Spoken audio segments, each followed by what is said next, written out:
is our name. Shadow rise, we're chasing fame. Legends born in the glow of the screen. Every move feels like a dream. Fight, fight with all your might. Glory waits under the neon light. Rise, rise, rise to claim your crown. Shadow rise, won't back down. Strategies unfold like a master plan. Every hero, every fan, dive into the fray with hearts of steel. Our destiny is all we feel.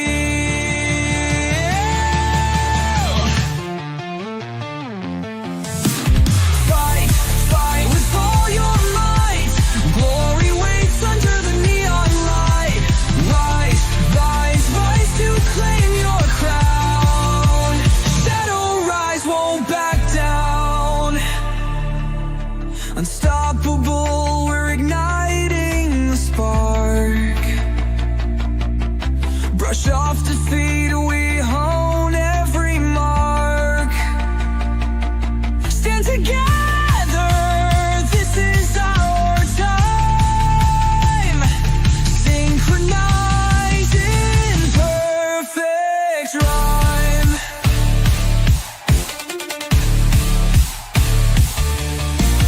Fight, fight with all your might.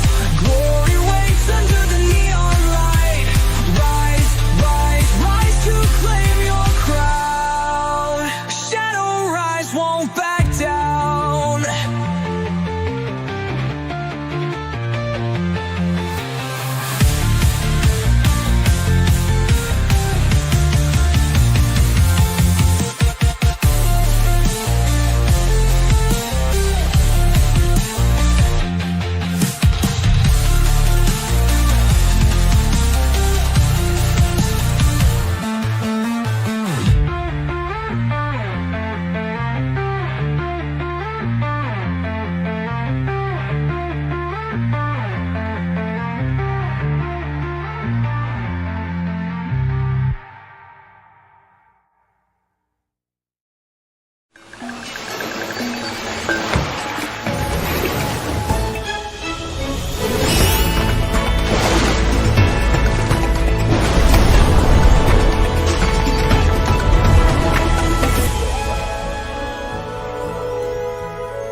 Let the eternal melody soothe your soul.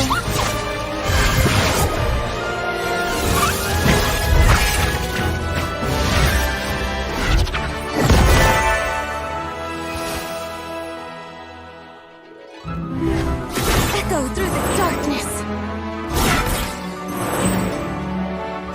Isn't it lovely, Quentin?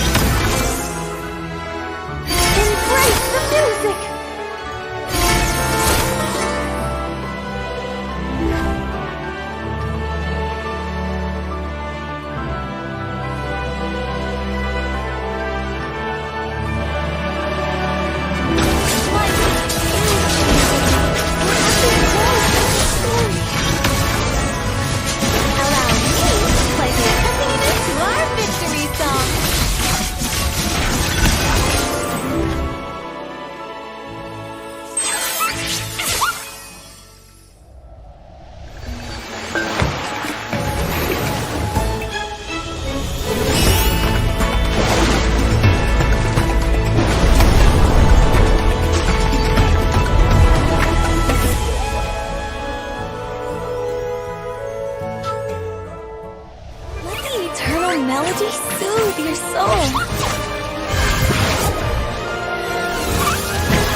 The arena battle calls our name.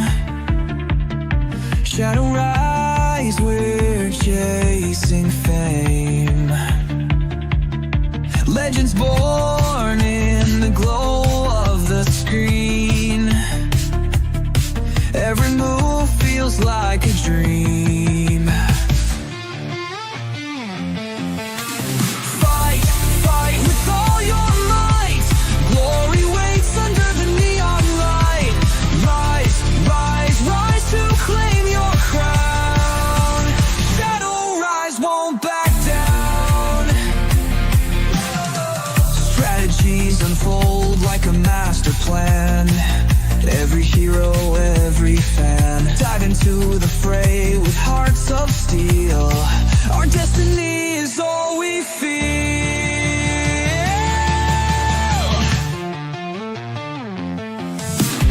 Fight, fight with all your might. Glory waits under the neon light. Rise, rise, rise to claim your crown. Shadow rise, won't back down. Unstoppable, we're igniting the spark. Brush off defeat, we hone every mark. Stand together, this is our time. Synchronize in perfect rhyme.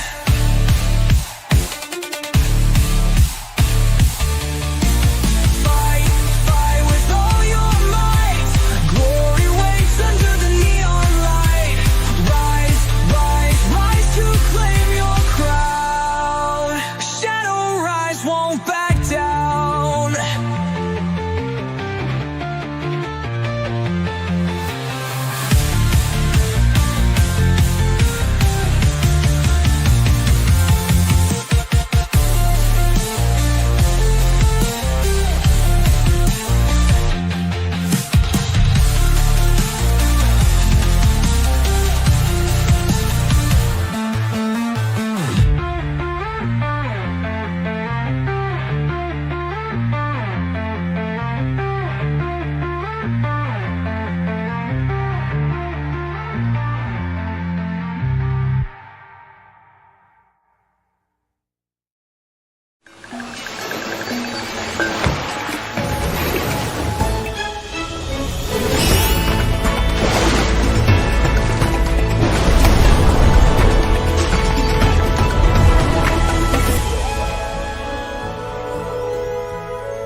Let the eternal melody soothe your soul.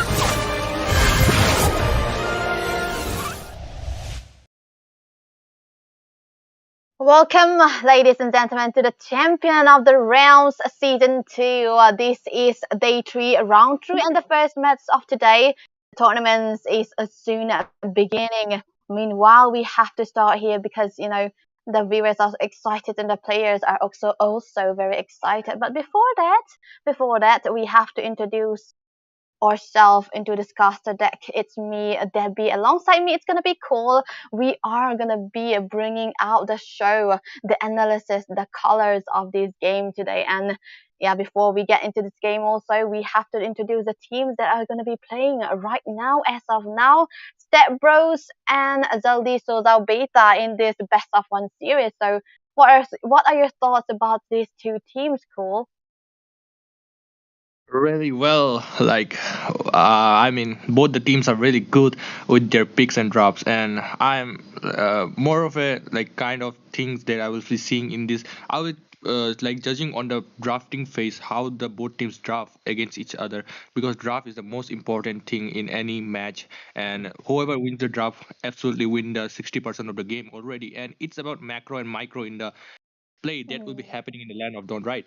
And yeah. uh, maybe Step Bros might be a little aggressive in the early game, but I have seen them getting a little bit short, delayed on the late game side. And as for Jaldi Sojao Beta, that is a new team, I guess, Debbie.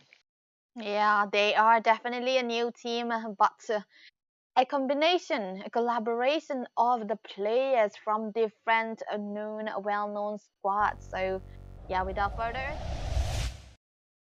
to be bringing onto the table because the drafting is going to be starting and Saldi shows out Beta onto the blue side and Step Bros onto the red side. The ban is up and the Fanny is going to be taken away. So this is a very understandable ban. Fanny, you have to deny it to King Blade most of the time because this guy is absolutely phenomenal onto those assassin heroes like the Hayabusa as well. We have seen what the season was for him. It was so good going 1v1 against the Ramen. It was kind of, goated as well. But yeah, they are going to be sticking to the original plans for Step Bros. They have to take away the Juicin. The Juicin gotta go. Yeah, I can see absolutely here the Jushin has been banned from the side of Step Bros. And Jaldi Sojo Beta will be banning that Fanny out there. And this Jushin is like, I mean, every tournament, in every matches, I'm seeing this ban. 90%, or I will Mm, say 95 or 96% of the players just yeah. ban them. Like, you can't even use if it is there because it get banned always in big tournaments, say, or this tournament, anything. And with that being said, here is the Joy, Debbie. Your thoughts on it? Oh. And you know what? If you are going against King Blade, you have to take out the joy. Even Johan, even if he does want to play out those assassins, you still want to deny the picks of the comfort of the jungle of Step Bros because this guy has been amazing onto that jungle and whatever comfort that he's gotten has always going to be taken away because you have to deny one player in order to take the chances. And this is a best of one elimination round, so they do not want to risk anything for Stealthy Sold Beta. And I feel like it's understandable though. But then again, Step Bros, they are going to be sticking to the standard classic band, the Matilda. The Matilda, hasn't been open. The same situation like the Zeusrin. Yeah, yeah, absolutely. Like I'm going with that. Like the Shoujo beta, they are targeting the jungle here, and for that Mm. step, they wanted mid control maybe. That's why they are banning the mid area sites, would give them a really hard time around the map. So with that, the Granger is out from the side of Jaldi Shoujo beta, and we'll be seeing a hard ban from Step Bros. Okay, this is great. This is great. Gold laner's domination is gonna be taken away, but Johan can go for the Suyo here if he deem it worthy because Suyo first pick hasn't been unknown. It's quite normal, but still, if they want to go for the safe choice, they have to put out the tanky member. So NBM has to pick out this Badang, but it's too early, I would mention, because yeah, Badang is still good, but then it's gonna be still too early. But still, Step Bros, they decide to go for a Gatot Kacha. So Hylos has been completely ignored, the Suyo has been completely ignored, but I would say it's very understandable. The CC, it's a threat. The CC is still a threat, so they do not want to give out the Hylos or, open up their cards very early Oh, on, so they go here. Paquito, that's something new here. Paquito can be Oh, played in. Oh, I mean, it's okay, Hayabusa. Hayabusa, it's okay. I mean, yeah, it's good. It's good. Like if I think about it, like Hayabusa is really well done, and I will like say to Step Bros, if they go with a Phobius, that will be pretty good on the EXP and in the roam with the Oh. Gatot Kacha. And a fun fact about Ilu is that this guy is so good onto Gatot Kacha and Matilda as well. So since they are the one actually banning out the Matilda, they have a chance to pick out the Gatot Kacha. So they are instantly locking on to it. But right now we have to see the bans, the picks actually for the side of Zelda Souls Out Beta. They are gonna be focusing on a single target heroes like the carry onto the goal lane and Selena being picked away by Skull. I'm not sure why they are going to be going for the Selena because there's still the Hayabusa for King Blade, and it's going to be so much a nuisance if she does not position herself well. So the early game, Selena, even with the nuisance and the annoyance and the stuns that she provides, it kind of going to be harder than usual because there's another assassin onto the opponent's side. Yep. As Salina, it is like Salina can be really annoying with her vision getting on and with her traps all around the map. It's very hard to like gang someone if the Salina is good, if she knows what she's doing, and with the stun, like in the team fights, her continuous type of stuns, like into 3 to 4 seconds, you get one of the stuns and the damage with her markings, abyssal marks, and it's pretty insane there. And it is the Suyo. Oh, okay. I like the studio ban here.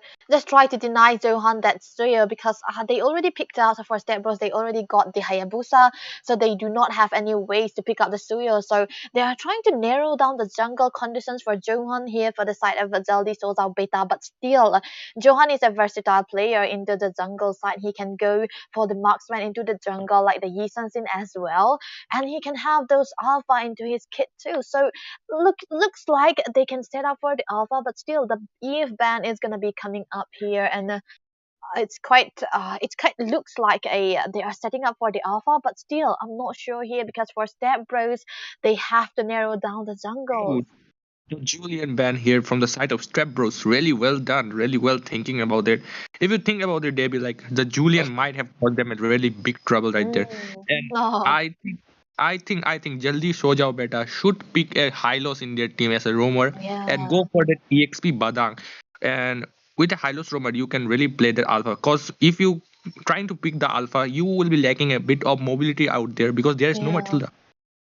Yeah, Matilda is kind of a it's kind of a wombo combo, right? You get one buy one get one free kind, the Matilda Alpha combination. So, Step Bros are so good in denying that thing, and they are gonna be actually doing it too. But I feel like you know what? I feel like the Hylos pick might come into play because right now for Zeldi Sozao Beta they are actually banning out the CC, so maybe they want the Hylos onto their side like you mentioned, or even the Alpha too. So the chances are still there. The chances are high because for Step Bros they already pick up the jungle. There's no way they are going to be going for the Alpha too.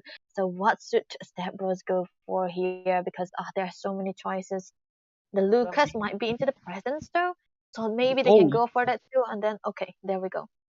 Lucas, really well done, very well from the side of like Jaldi Soj, I mean the Step Bros. And David, there is a particular situation here. If you think the Selena can be played as a roamer and Valentina might come out Mm. with that mage out there, Oh. Jaldi Soja Beta. Okay, that can happen though. That can happen, but still, the Hylos is gonna be something that they have to pick up because CC is being banned. If is being banned, so maybe they are setting up for the Alpha too.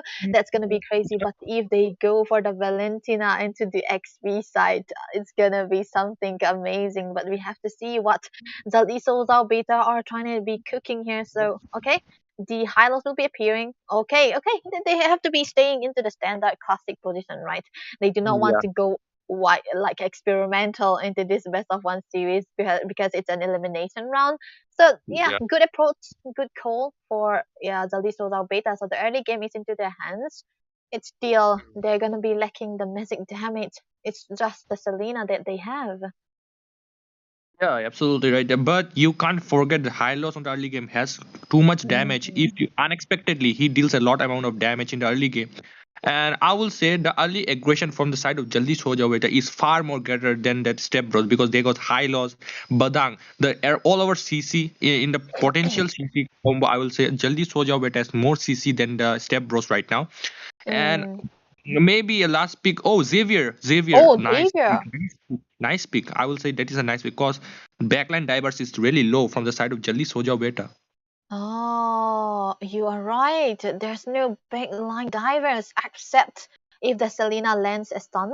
That's gonna be it. And Javer, I felt like the Cecilian might come into play, but still they still opt to go for the Javer. I kind of like this Javer picked against the tanky frontliner heroes like the Hylos and even the Alpha too. But still, the bracket can be on to the Selena, so we have to see what the teams will be bringing onto the table because execution is what matters. Your draft will be in. The draft is set for both of the teams. Early game definitely into the hands of the side of no, not Step Bros, but Zeldi Soda Beta and Step Bros. They might want to play for the mid to late game just because of the Javier and the Moscow. And right now we have to see what they have in for store because this is a best of one series and they do not want to play mind tricks. So I was thinking that there might be a Sicilian out there, but because he wasn't Yeah. back there, and I was surprised with the Xavier pick. But both the like mages are from Fondant said and done. And with that being said, guys, ladies and gentlemen, we are here on the land of dawn. With me and Debbie will be casting out, and here we can see the red buff has been crushed by the alpha. Really fast jungling speed, I say. Yeah, a fast jungling speed, especially on a hero like the Alpha and in aid of his teammates too as well. So yeah, the mid lane clearance, I would say it was getting better for the Javier here. So that the early rotation is gonna be for both of these teams, but still Javier and Gatot Kacha combination with that clear. They will be the one having that first game lead with that prior rotation, but oh, looks like King Bait wants to go in, but yeah, still nothing yet. Invade, maybe something. Yep, they're invading. They're invading the jungle of that Hayabusa, not letting him farm. Really well done by that. And Hayabusa has used his retribution out there. And I will say there are two types of gameplay here. If our Jaldi Soja Beta wants to go aggressive out there, they might have an advantage on the early part of the hand. And oh, with that Sparrow Alpha caught outrage the Gatot Kacha. Maybe very low, maybe recalling to the base. But I will say, Debbie, like it's really hard to escape on low HP as there's Xavier plus Gatot Kacha. Never know what the AOG and Xavier's ultimate come anywhere from around the maps, you know. Yeah, it's gonna be less difficult as well. And the Javier with the Dawning Light, it's gonna be perfectly on point as well. So they have to be careful into the early stages of this game even then. And you know what? Javier has to go down very early on because they have to stun. They have to make some deal out of it because they need to take down the Javier very, very early. You might think that here Alpha is winning, but with that, Alpha has been slain first of all in the mid lane for the first blood from the side of our step bros. Really well pick off from their teams, and here you see the carry trying to just have that lane freezing out there, and the turtle is up. Lucas going with his ultimate, really getting low poking damage from the Selena, really well done, and the Alpha will be taking down the turtle really easily. Really calm early game, I will say, Debbie. Yeah, calm early game, slowly they have to go in, but still, the late game is right into the hands of Step Bro. So early game for Zelda Sosa Beta, they have to do something into this early stages of this game if they want to get their snowball potential rolling on for them. So what can they do here? This is what the question is gonna be. Yeah, I'm a little bit confused about that, but the Step Bros, they're just getting away ahead with that kills. One to and the Sparrow Alpha connecting to that Lucas, going in charging both of the high loss, and this Alpha, I mean the Badang and the Alpha charging in onto the Lucas, slaying him down on the side of EXP, laid down by the both of the men out there. The Lucas, really poor guy. Rest in peace.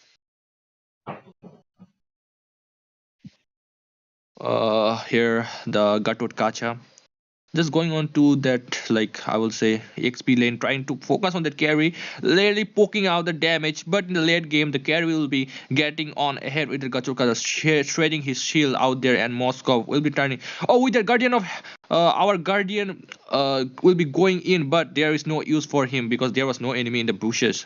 Just a prediction from then, and the Selena going out stun, and there goes the Hylos with his Ring of Punishment, dealing a lot amount of damage in a circlet area, and both the teams trying to poke in and out each other. And what I'm seeing here is the teams are getting ready for the turtle. Hayabusa just trying to poke that Hylos out there. And with that being said, we can see that the EXP clearing out the lanes. The Lucas trying to just rotate on to on. Debbie, are you there for this?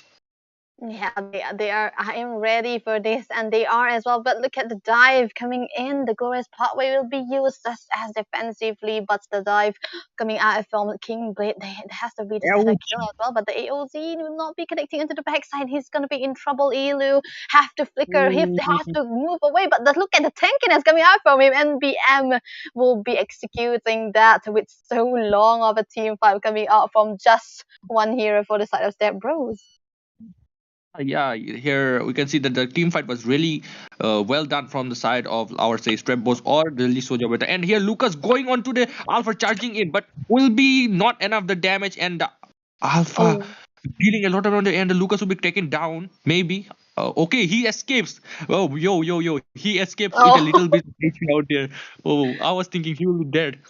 Yeah, surely through me too. But then again, the position is so good for Hiroshi onto the Unleash the Beast. Oh, there's a stun onto Elu. He's just trying to dive in again, but the Spirit of Alpha will be used just as defensively that as he did into that first turtle fight. But still, the turtle will be going into the hands of King Blade, and he'll be sitting in a perfect position where he can go try to look for flanks. But the mid lane is gonna be onto the focus. The Spirit of Alpha, the glorious power will be connected. Elu will be the casualty so far. Too fast for you, just trying to dive in. The tanning light will be used as well, but not much of a connection still. The stun is not there, but Johan and Too Fast for You, they have to disengage for this team fight. Very well team fight out there, but the Gatot Kacha was dying due to the turret damage, not by the Alpha's damage. Basically, Yeah. he was into the turret. Like he goes there and just caught by the turret. Really poor guy. Feeling sad for him. And here goes the Quad Shadow going with the Ogi Shadow Kill. Will be getting, oh no, not the enough damage for the Alpha to be. Oh, I mean the carry to be taken down by that Hayabusa. Really That tried was to so pick off close. there. Yeah, yeah, a Yeah. little bit was there. And I would say Badang in a little bit like trouble right there on the top side. Three man gangs Oh. are on there. I can see. Oh. There might be Uh, something going on still, but yeah, they have to lack away because Eli, however, onto that Moscow, he's just trying to farm out a little bit, and Elu has been providing aid. And BM, there's nothing he can do because he's gonna be stand out with Spear of Misery time and again, and there won't be any chance for him to move in. But the, you know, that the crowd is there, their players are there, the aid is there, the help is there, so they cannot go all in. But still, Zhang, he's gonna be sticking onto the goal lane. There was a little bit of a change of lane still, but yeah, they are gonna be sticking on to that original plan as well. But look at that, the stun is gonna be revealing the position of Too Fast for You onto that Hylos. But still, the bot mm, side might be in trouble. I will say they be like the advantage of the late game will be side on the step bros. So I think our Jaldi Soja beta should try to focus more pressure onto Mm. that our step bros, because you can see that there is Moscow. Oh, there goes the pathway, glorious pathway with the charging in due to and here goes the Lucas all alone going in, charging in on the three-man team, and here will be punished by that Alpha. Double kill for that Alpha onto that Lucas and Gatut Kaja. Really well done. That is what I was saying, that they should put a lot of pressure on Step Bros right now because they got that Oh. advantage in the early game. Yeah, early game is where they are supposed to shine, and this is exactly what they should have been doing. And they did their homework, and they did it there, and they take down three members and even the turtle for themselves. So this Sozal Beta will be sitting in a position where they can go flanks because 2K goal lead is Very hard for them. 2K goal lead is really hard from them, as Debbie has been saying that. Oh, there goes glorious pathway right again to escape from to that oh gutter catchers. Oh my God, they are just. I mean, the Gato just trying to give the vision out there, but getting poked by that our Hylos. Ring of punishment may be a potential gang here. There goes the quad shadow has been backing up with that going in the Augie shadow kill. Guardian of oh after of Guardian going in as well. The our Badang has been slain right there. Really well pick off by their teams. And here the Hylos has been taken down by the Moscow. Lucas charging in with two. Oh, but that a lot amount of damage by the Lucas. But the carries are still connecting on to that Lucas, taking him down, shredding him down. And here the mid lane will be taken down by that. Oh, stun. Selena goes in. Oh, shut down by this guy. Selena going with the killing spree oh onto the Moscow, going in with that Sparrow Alpha. Not a huge amount of damage as what I was expecting from the Alpha. What happened? yeah. Yeah, this is gonna be good if he gets the Sky Piercer very early on. But still, Alpha, you have very many choices of what you can go for, right? The builds, as in we have to talk about the because the War X is still gonna be on to play. Also, see, no wonder wasn't having that much of a damage that we were looking for because he was going for antique race in order to survive that little bit of onslaught coming out from the Hayabusa still. But oh, the stun is gonna be up. Oh, they might be in trouble, but the Spirit of Alpha will be connecting. The AOZ will be not used because it will be falling down into the hands. The fist crack, the fist win will be popped. The ghost power into it all. The beast is in diving in, but MBL will be securing that kill onto Hiroshi. That's not much they can do here. Yeah, the early game potential is really showing up to the side of Jelly Soja Beta because they can't even take the fight out there, our step bros. I mean, they're just shredding down the Lucas out there. And with that being said, they have started the first lot. The first lot will be slain by the side of Jaldi Soja Beta Alpha. Slain the lot right there. And we'll be back to farming shortly after. So, what do you think the chances right here? Will they be able to end it in coming next lot, Debbie? The chances are low still because they did for the side of Step Bros they have a better clearing marksman like the Moskov who's gonna be shining into the later parts of this game. But still they have a carry for the side of Zaldi Soda Beta, and if they have the focus right, if they have the targets right, the three towers that has been standing onto the outer parts might be eventually taken away. But still it's gonna be hard because look at the position of MBM. He's just trying to dive in. The glorious pathway will be used again. The face will not be connecting on to anyone. There's a dive coming in. The revitalize being used by Step Bros in order to survive that onslaught, but still they managed to clear out the minions very well. Salina, Debbie, Salina, this Salina man, he's been like ganking onto the Moscow, really nice because there was a shutdown from the Oh, like Salina. Just the work of the Salina, she's been doing it right there. She just like taking the buffs for that Hayabusa and catching on to that Moscow in the backline. Really well done from them. Oh, Ogi Shadowkill dealing a lot of damage, really down, and the glorious pathway getting onto the way of the Lucas. Here, the Lucas maybe a bit of trouble getting back in a really short amount of time, and the pressure is been up. And with that being said, the Holy Shield will be depleting down because the 12 minutes will be hitting soon, and the next slot will be up in few than 1 minute 30 seconds. Hmm. oh, this is definitely hard, but still MBM just trying to pop out with that skirmishes, but still there's a dive coming onto the other side. MBM, he's being such a nuisance, stunning onto Hiroshi, but he has a flash step flash coming out from Hiroshi. The stun is gonna be there. The spirit of Alpha will be connecting onto Hiroshi, but still he's still alive with the vengeance, but still monster kill for onto Eli or for Johan again, but that's no different because another kill is falling into the hands of the Hayabusa still, but triple kill onto the hands of Johan. This Alpha is a snowball potential Alpha. He can go for the minute kill. Maniac! Yes, there we go, the minute for Johan against Step Bros. But Oh there's shit! Kingblade timing. That's a Step Blade for Johan against Kingblade onto the Hayabusa. What a big mistake for Kingblade to dive in when he was perfectly low on HP. Mm, Not enough damage to take onto the Alpha. With this savage being said, this was pretty nuts damage from the Alpha. I was expecting right Oh, there. Yo, really well done, Jaldi Soja Beta. They have उन्होंने सुला दिया. Just in Hindi, that what I will say. Suladia. They just सुला दिया वही. Like, Step Bros, Step you Bros need ko to stop Suladia. doing this. Yep, Step Bros being like, we are asleep, bro. Sorry, I mean, Very I sweet. I can do. We don't have the enough damage to melt this Alpha. He is so tanky with the damage. Oh, here goes the Lucas trying to pick off two there. Oh, Hiroshi? Oh, carry, ready, rope. Oh, as I was saying, David, I think the carry will be having a little bit of problem with that range thing out there because the Moscow will be Yeah. getting a amount of range, and the Xavier is also there, you know. The Xavier, the Moscow, yeah, they will be getting out to this late game stages where they won't be able to have an answer for the Xavier or the Moscow on top of it though. But still, we were talking about the snowball alpha, right? This Johan onto the alpha is so amazing, but oh, there must be something here because the glorious pathway has been used to pop down to just trying to dive in. There's so many blue onto the Lord Pit, and Johan will be able to secure that turtle without any contest coming out from the side of the Rose, because what can they do in that kind of position here? Because still fast for you, he was able to zone out, thus not being aggressive. The perfect zone potential that he had with the glorious pathways, he's been using it, and look at his position Yeah, as well, giving yeah. reason down onto the carry and not showing, not letting any members of Step Bros to dive in for a potential, shut down kill onto the carry. Right now, they're just snowballing the things out here, and the Lord is marching down onto the mid lane.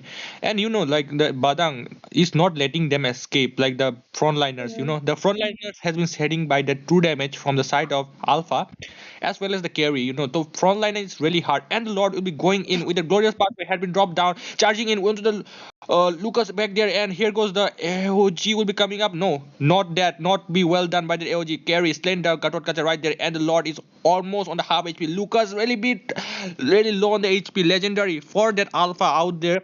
And here the Lord has been slain down really well. Hayabusa a lot of trouble? Maybe not. Oh, there goes the squad shadow. Will be taken down by that high loss. Really lost this game. Step Bros. They just got wiped out by the Jalli Soja Beta. Yeah, Zaldis without beta showing their dominance and showing clearly that when they have an early game lead, when they have the early game heroes, they are not gonna be letting any for the side of Step Bros to be farm up, because we can see onto this table right now perfect MVP onto the hands of Johan on this alpha. This guy has been impeccable, doing the lot of damage, the required amount of damage, but with a certain amount of tankiness as well, because he got the Athena seal as well as Antique Caristo early on, because he knew that King Blade as well as Yeah. Moskov Eli will be very very strong onto that physical damage as well, so he's going for that defense in order to have that, lead sustain if there are chances that they're going to be available onto the perfect time and dealing the damage onto him, so he doesn't give him the chance. And I will say there's no late game for Step Bros where they are going to be shining, because the duration is 15 minutes and Step Bros weren't able to hold on for that long.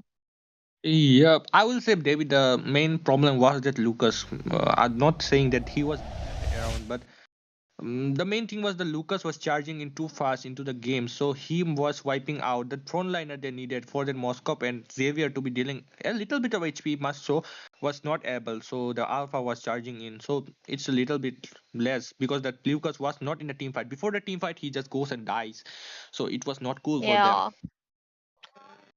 like your name, cool. Yeah, like It was so uncool. It was so uncool for. yeah, it was not really cool. Anyway, that was a.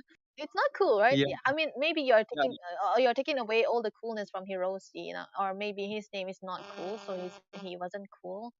Still, yeah, not that was cool. it was so bad for him to go in when there are no teammates into the vicinity where he can just try to set up for them as well. And on top of that, they have a carry who is a shredder, and Zhang maybe he doesn't have the best KDAs, but he have this aura into him where the tankier members won't be able to go in front of him. So this is what the side of Tabros have to look forward to, and they weren't respecting that much. But still, Tabros, even if they are going to be eliminated here, they still have chances onto the other games if they are, sticking to each other together. Because you know what, I know that Step Bros have big potential. Meanwhile, Sosa Beta, they are a formation of players that has been in big squads, as you can see. Johan was a member of LCF, the jungle, non-Dallas, and they have been performing so well. He has been performing so well onto the jungle, as you can see with the MVP too. So they are the one going to be moving forward into the next round, and no doubt with carry and dominance, they are going to be moving in. So without further ado, we are going to be taking a short break. But before that, we have still many matches to go on today, because this is only the first match. But yeah, we surely do need a break, because we have to call out to our players and get our productions ready. So ladies and gentlemen and viewers, stay tuned, because we will be coming back after a short while. Yep, ladies and gentlemen, we'll be leaving for this time being. Just grab on anything and just sit around. I will sit right here. And with that, bye bye, Tata. See you on the next game. Thank you very much.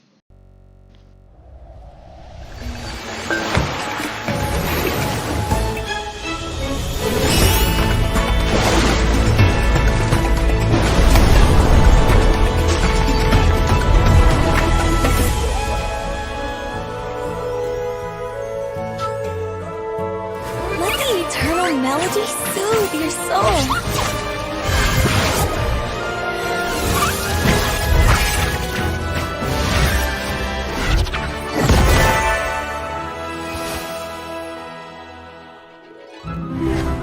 Echo through the darkness.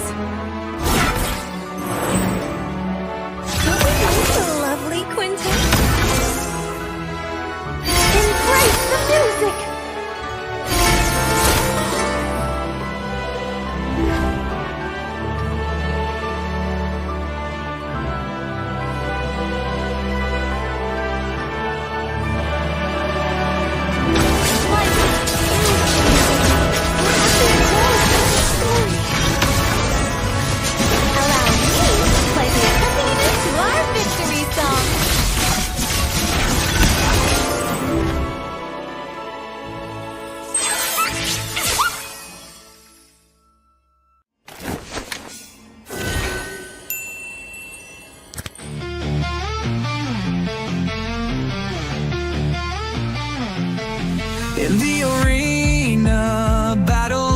calls our name. Shadow rise, we're chasing fame. Legends born in the glow of the screen. Every move feels like a dream.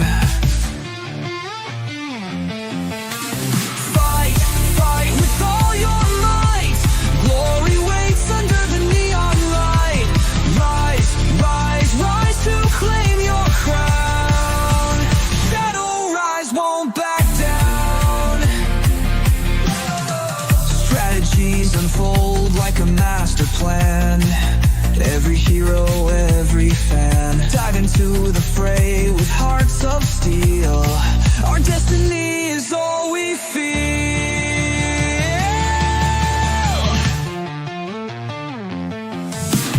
Fight, fight with all your might. Glory waits under the neon light. Rise, rise, rise to claim your crown. Shadow rise, won't back down. Unstoppable, we're igniting the spark. Brush off defeat, we hone every mark. Stand together, this is our time. Synchronize in perfect rhyme.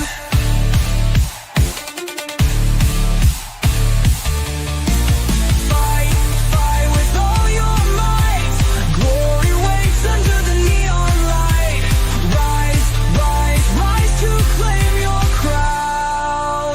Shadow rise, won't back down.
Let the eternal melody soothe your soul.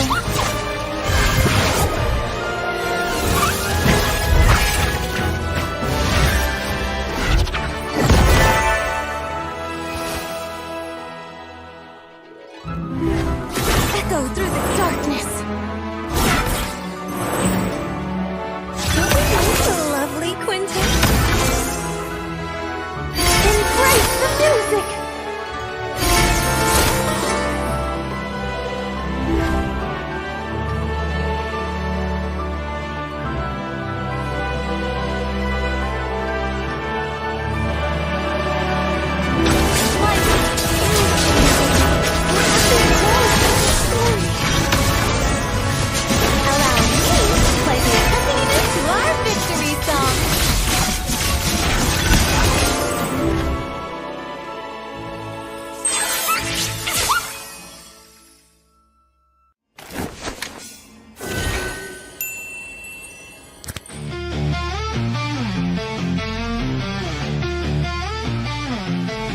In the arena, battle calls our name.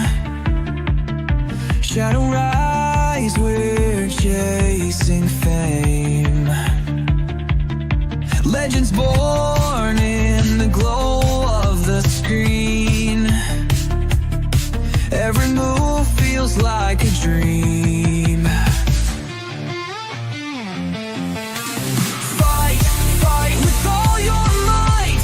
Glory waits under the neon light.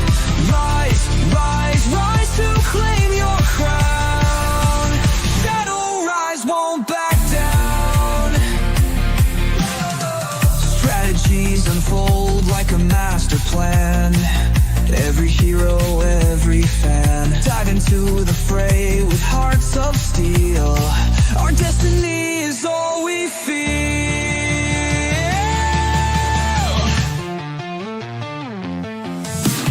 Fight, fight with all your might. Glory waits under the neon light. Rise, rise, rise to claim your crown. Shadow rise, won't back down. Unstoppable, we're igniting the spark. Brush off defeat, we hone every mark. Stand together, this is our time. Synchronize in perfect rhyme.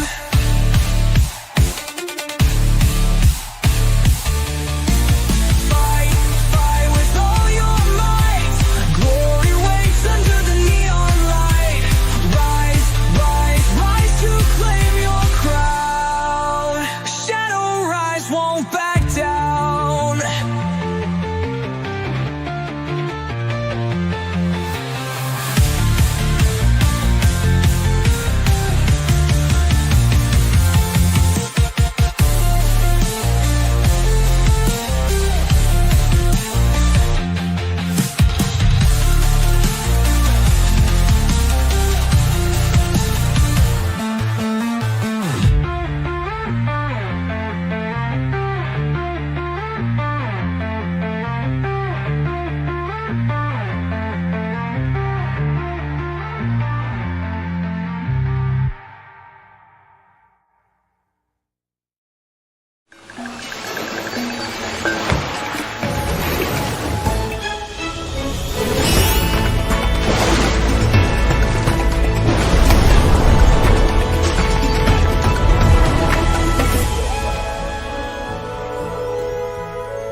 Let the eternal melody soothe your soul.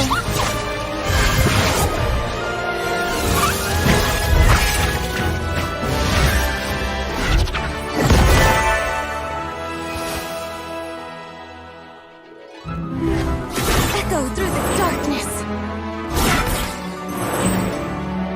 Don't we know the lovely quintet? Embrace the music!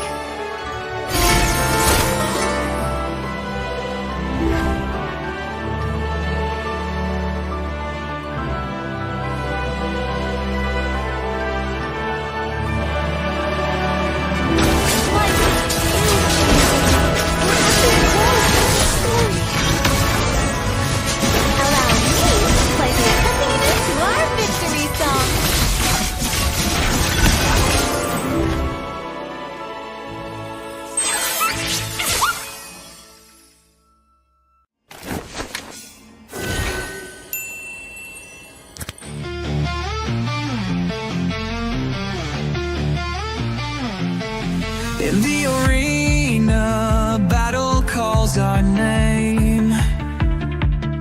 Shadow rise, we're chasing fame.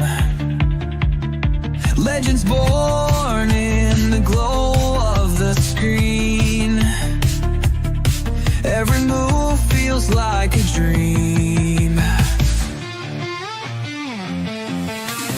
Fight, fight with all your might. Glory waits under the neon light. Rise, rise, rise to claim your crown. Shadow rise, won't back down. Strategies unfold like a master plan. Every hero, every fan, dive into the fray with hearts of steel. Our destiny is all we feel.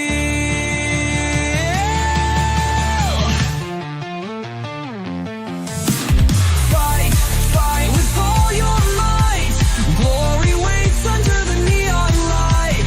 Rise, rise, rise to claim your crown. Shadow rise, won't back down.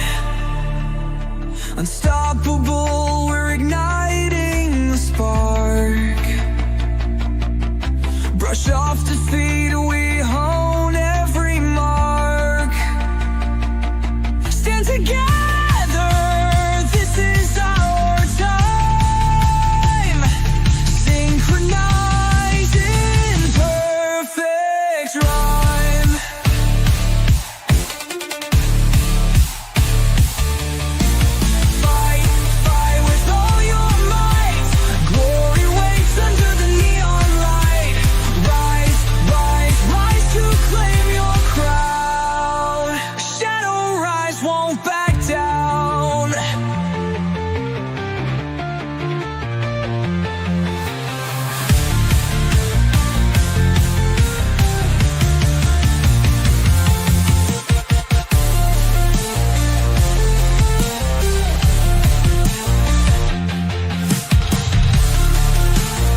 soul.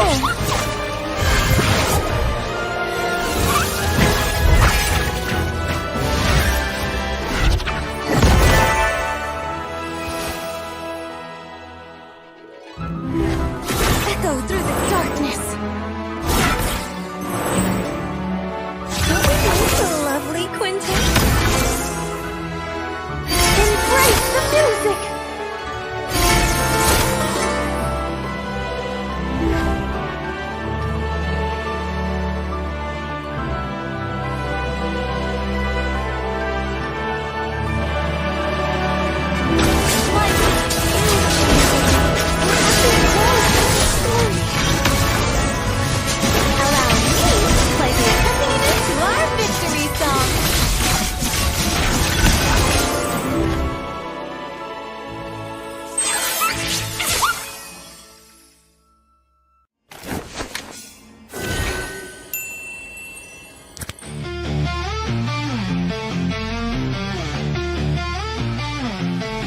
In the arena, battle calls our name. Shadow rise, we're chasing fame. Legends born in the glow of the screen. Every move feels like a dream. Fight, fight with all your might. Glory waits under the neon light. Rise, rise, rise to claim your crown. Shadow rise, won't back down. Strategies unfold like a master plan. Every hero, every fan, dive into the fray with hearts of steel. Our destiny is all we feel.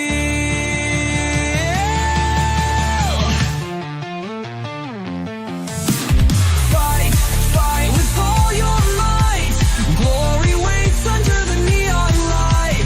Rise, rise, rise to claim your crown. Shadow rise, won't back down. Unstoppable, we're igniting the spark. Brush off defeat, we hone every mark. Stand together, this is our time. Synchronize in perfect rhyme.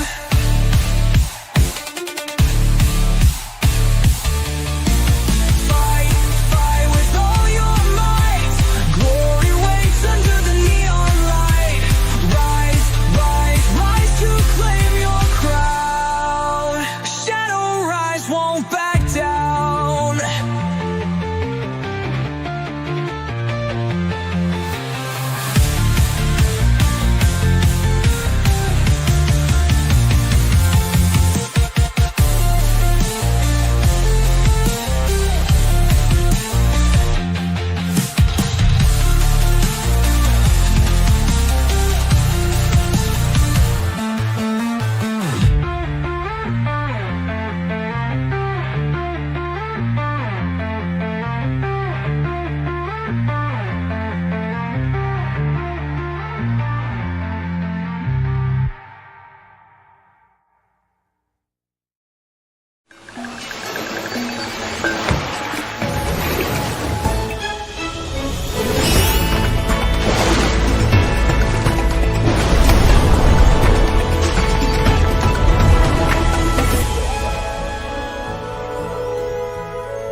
Let the eternal melody soothe your soul.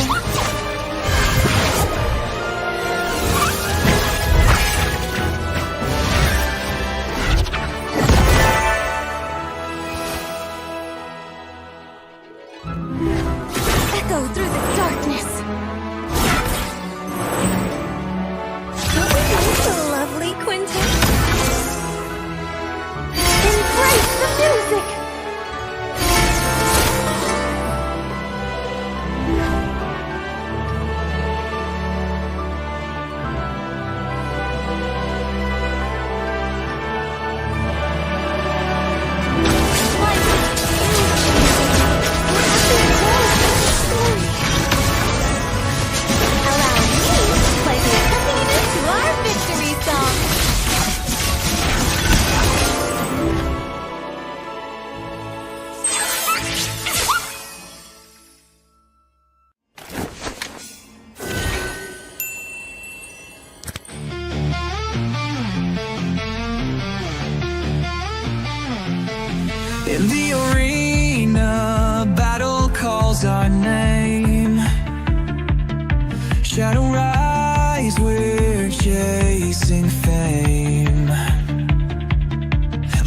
born in the glow of the screen. Every move feels like a dream. Fight, fight with all your might. Glory waits under the neon light. Rise, rise, rise to claim your crown. Shadow rise, won't back down. Strategies unfold like a master plan. Every hero, every fan, dive into the fray with hearts of steel. Our destiny is all we feel.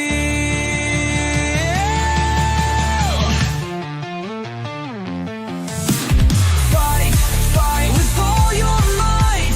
Glory waits under the neon light. Rise, rise, rise to claim your crown. Shadow rise, won't back down. Unstoppable, we're igniting the spark. Brush off defeat, we hone every mark. Stand together, this is our time. Synchronize in perfect rhyme.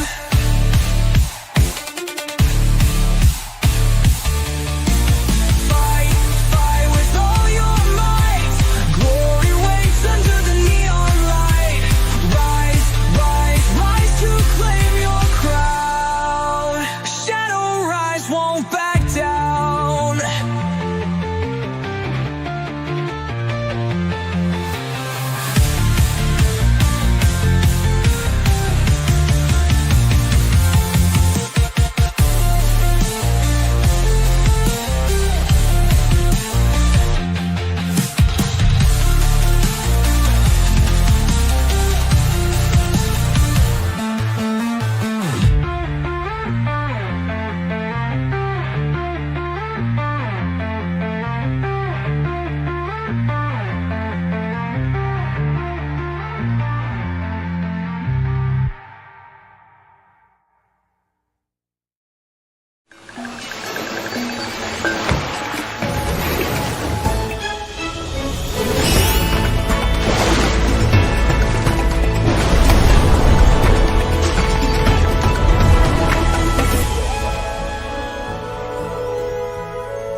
Let the eternal melody soothe your soul.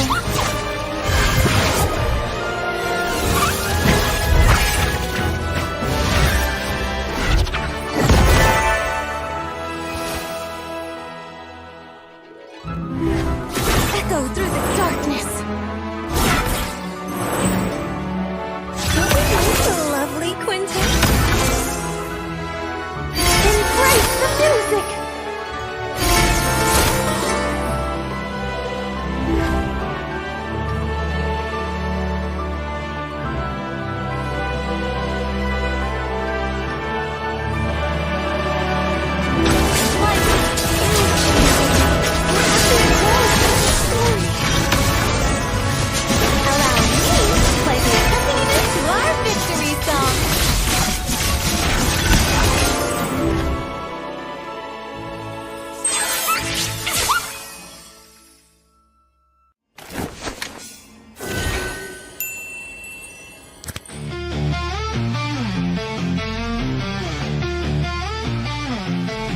In the arena, battle calls our name. Shadow rise, we're chasing fame. Legends born in the glow of the screen. Every move feels like a dream.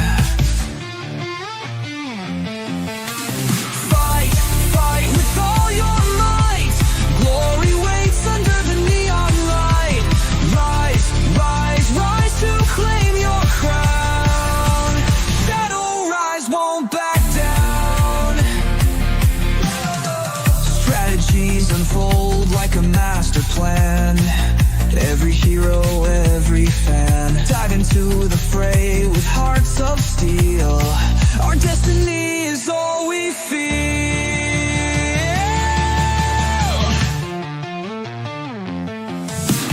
Fight, fight with all your might. Glory waits under the neon light. Rise, rise, rise to claim your crown. Shadow rise, won't back down.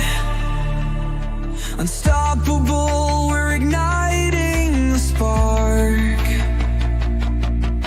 Brush off defeat, we hone every mark.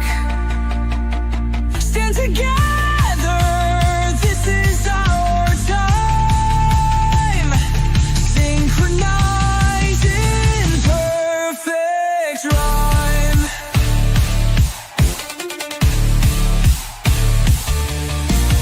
Fight, fight with all your might.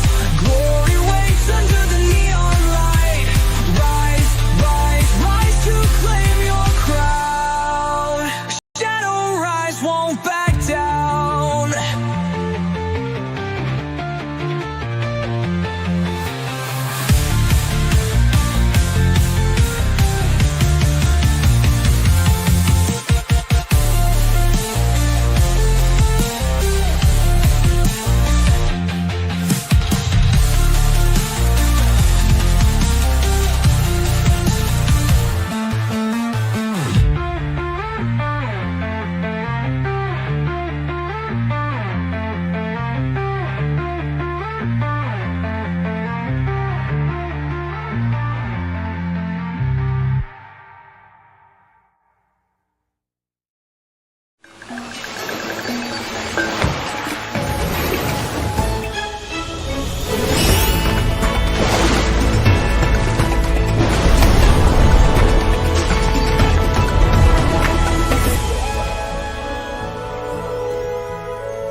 Let the eternal melody soothe your soul.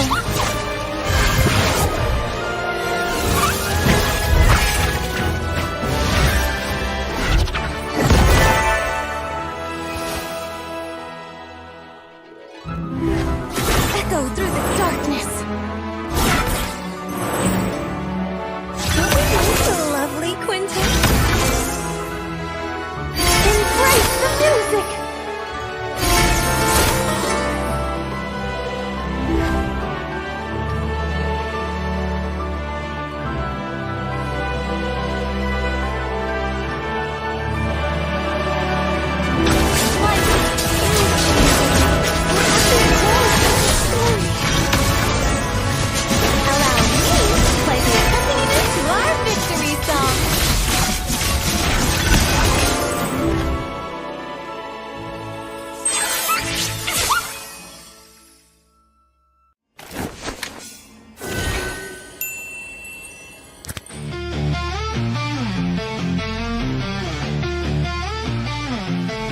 In the arena, battle calls our name. Shadow rise, we're chasing fame. Legends born in the glow of the screen. Every move feels like a dream. Fight, fight with all your might. Glory waits under the neon light. Rise, rise, rise to claim your crown. Shadow rise, won't back down. Strategies unfold like a master plan. Every hero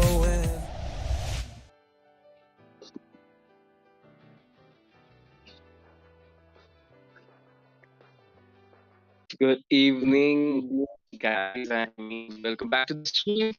Here we are back again on the Champions of Realm season three. Okay, and then we do have these two teams fighting among each other. It's gonna be Team Fred and Hello Kitty Gang.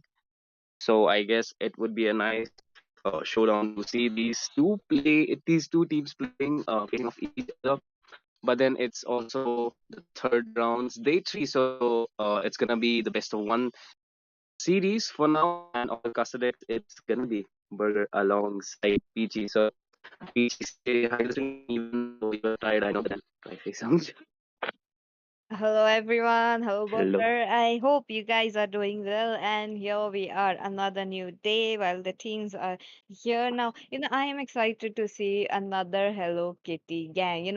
I used to get Yeah. confused between Hello Kitty gang and crew, but they are entirely two different teams, and both of the teams are really good. And let's not forget that Team Fried are also the same, one of the rising underdogs, right, coming up to the round number three, looking forward to go to round number four. So let's just wait and watch how the matches will be going. Now, soon, yes, we will be going into draft, but before that, what are your expectations? How the games are going to go around the burger. I mean, till now, the most exciting part about the game is the names of of the side. I mean, Fred, side there. Oh, I mean, garlic. They do have paneer. They do have chicken onto their team. Yes. So I think it would be tasty. Let's see what will happen because here we are at the draft phase now. Draft is truly a important phase given the fact that 60% of your matches are already won and that 40% does rely on your teamwork, the strategy you guys have created, the teams using it as well. So yes, both the teams are very well known for it. So let's just wait and watch because the draft phase has begun. And talking about the band so far, the annoying heroes are out of the way, no question asked there.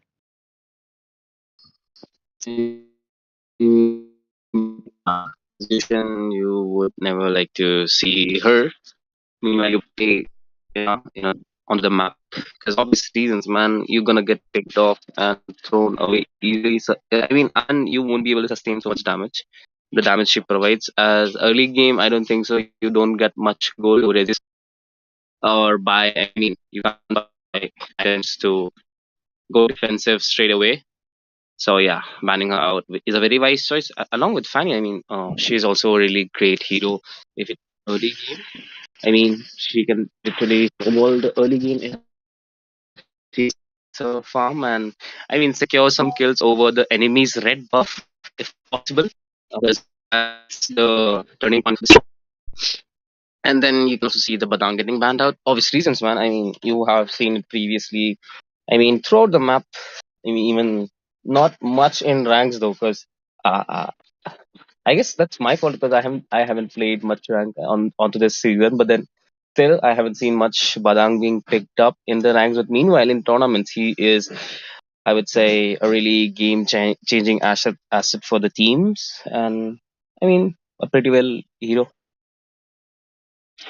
Agreed, agreed. Here we are now. The Barang looks very good ban. Even the Matilda, and the Fandy thus comes under a staple ban. The heroes, even though they have received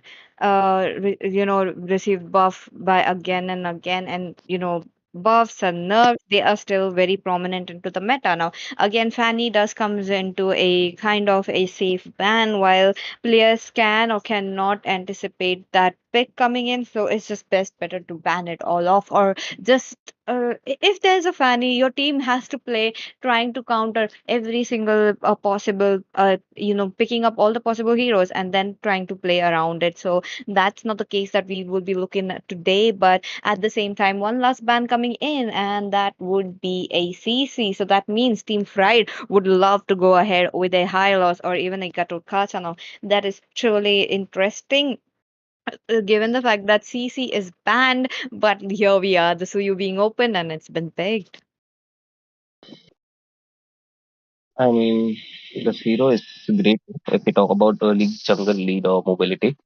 He can do a lot with his team, and I mean the damage output from this hero as he is assassin slash fighter. So I mean, s- building a war X on him isn't that of a bad idea. I mean, sustaining as well as providing damage that would do a lot. But then people tend to go for straight penetration or penetration damage. So I mean, Hunter Strike suits him very well too.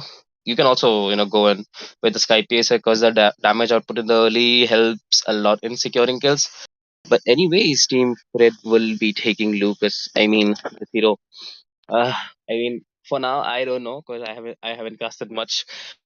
But then I think he is still OP because I mean, the late game transition of this hero provides him with a lot of sustain as well as damage. Even though like you can get the output very much, Mhm. even if you up him tanky. So I guess yeah. But then ED Tail, I guess this is a hero that we all will put eyes upon because I mean the late game of this hero is pretty much insane. And yeah, I mean a Berserker's Fury along with the Windtalker will I mean significantly increase the damage output as soon as those two items are built. And I mean I mean well, yeah, and a great Dragon Spear would help in assist of the movement as well. Uh, and I mean, a chase down hero used with sprint is a lot great into the team fights for bursting down enemies. And I mean, that's all. But then on the opposing side, opposing side, it's gonna be Kachot Kacha. Okay, as you mentioned, banning out CC will help a lot Kachot Kacha to move freely into the map, and that's the case we are gonna see in this match as Kachot Kacha has already been picked. Probably gonna go into the EXP lane. Maybe not. I mean, enduring Lucas damage in the early, as well as sustaining with his revitalize and enhanced basic attack. So yeah, and then you also do have the Sicilian to cover up the late game if the early game goes sideways. So yeah, having a great late game mage is very much needed you when you play risky onto the start, and then you also do have a sustenance like Kacha with the revitalize. So yeah, Sicilian is a really great pick.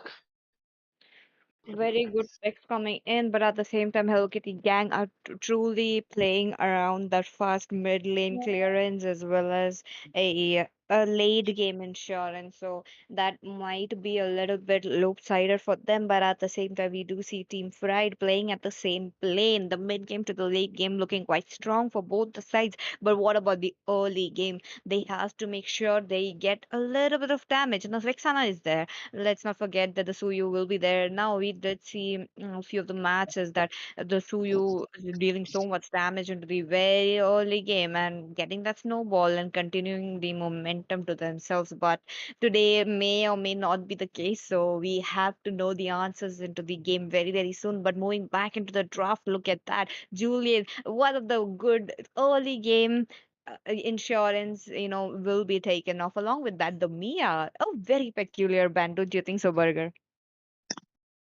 I mean, that's the thing. I don't know why Mia has been picked off. I mean, she can easily be, countered with the Lucas if he has the vengeance on to him.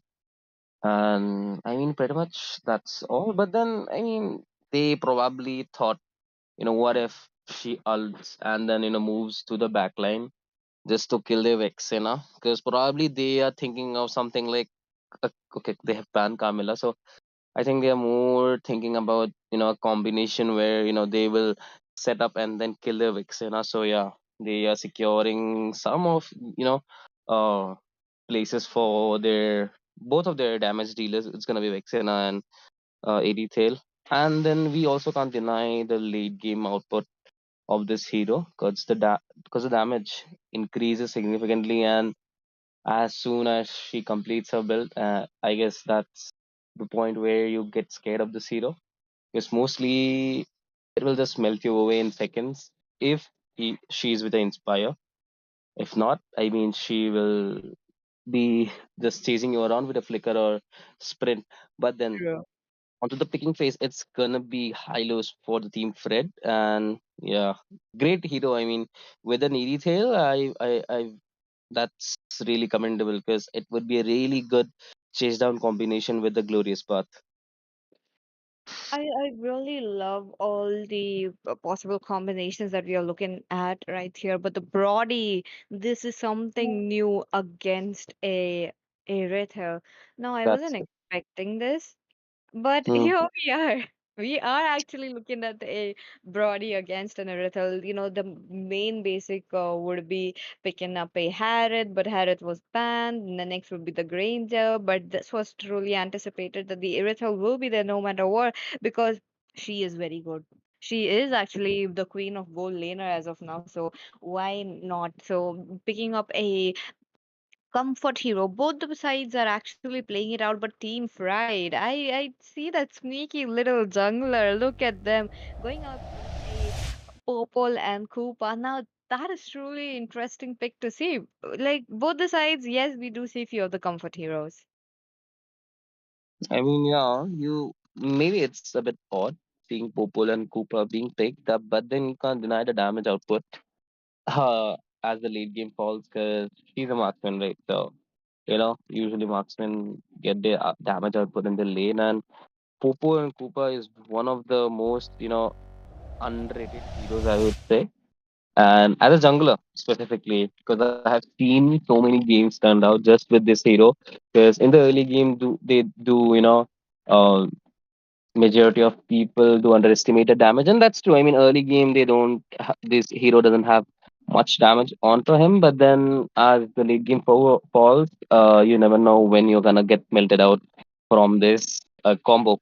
But then, anyways, guys, we are back into the Land of Dawn team Hello Kitty gang fighting against the team Fred. So yeah, here we are. Let's go, let's go, let's wait and watch what the game goes because the mid game to the late game is going to get quite interesting. But the early game now, this is where the match is going to be looking forward because the first blood and oh my god, Yoshi Kumar gets it. Now, this is a Suyu getting the first blood. So, yep, the little bit of a snowball is there. But at the same time, how will Popol and Koopa keep up with the Suyu, with the rotation? That's the question here because the dog will get melted away if it gets marked. But then for now, the fight has been started, and okay, Cycle Claus holding on to Garlic right now, but looking in low HP, Rahul will be getting finished off by Garlic. Oh, Okay, low. so you charging again. Okay, that's what I was talking about. The damage output of Soyu is literally high, and with the Soul Savior, that was a great finish. Very good gangs coming in from the side of Team Hello Kitty gang. They are pressing that little bit of a early game damage, even though they know that they don't scale around that. With Suyu, yes, they are able to get it on, but at the same time, now Suyu is going to be the one getting that advantage over the turtle. Now, turtle, his retribution level is high, but Lucas. Okay, Lucas will be finished off by Sonix here. I mean, that's the thing. This game is going pretty interesting for the side of Hello Kitty gang, and meanwhile, Yoshikumar will be securing the turtle, and there would be an invade with an AOG popping up. Now, Garlic looking in a bad situation here will be getting finished off by Yoshikumar again, and double kill for him as he will finish off the high lows.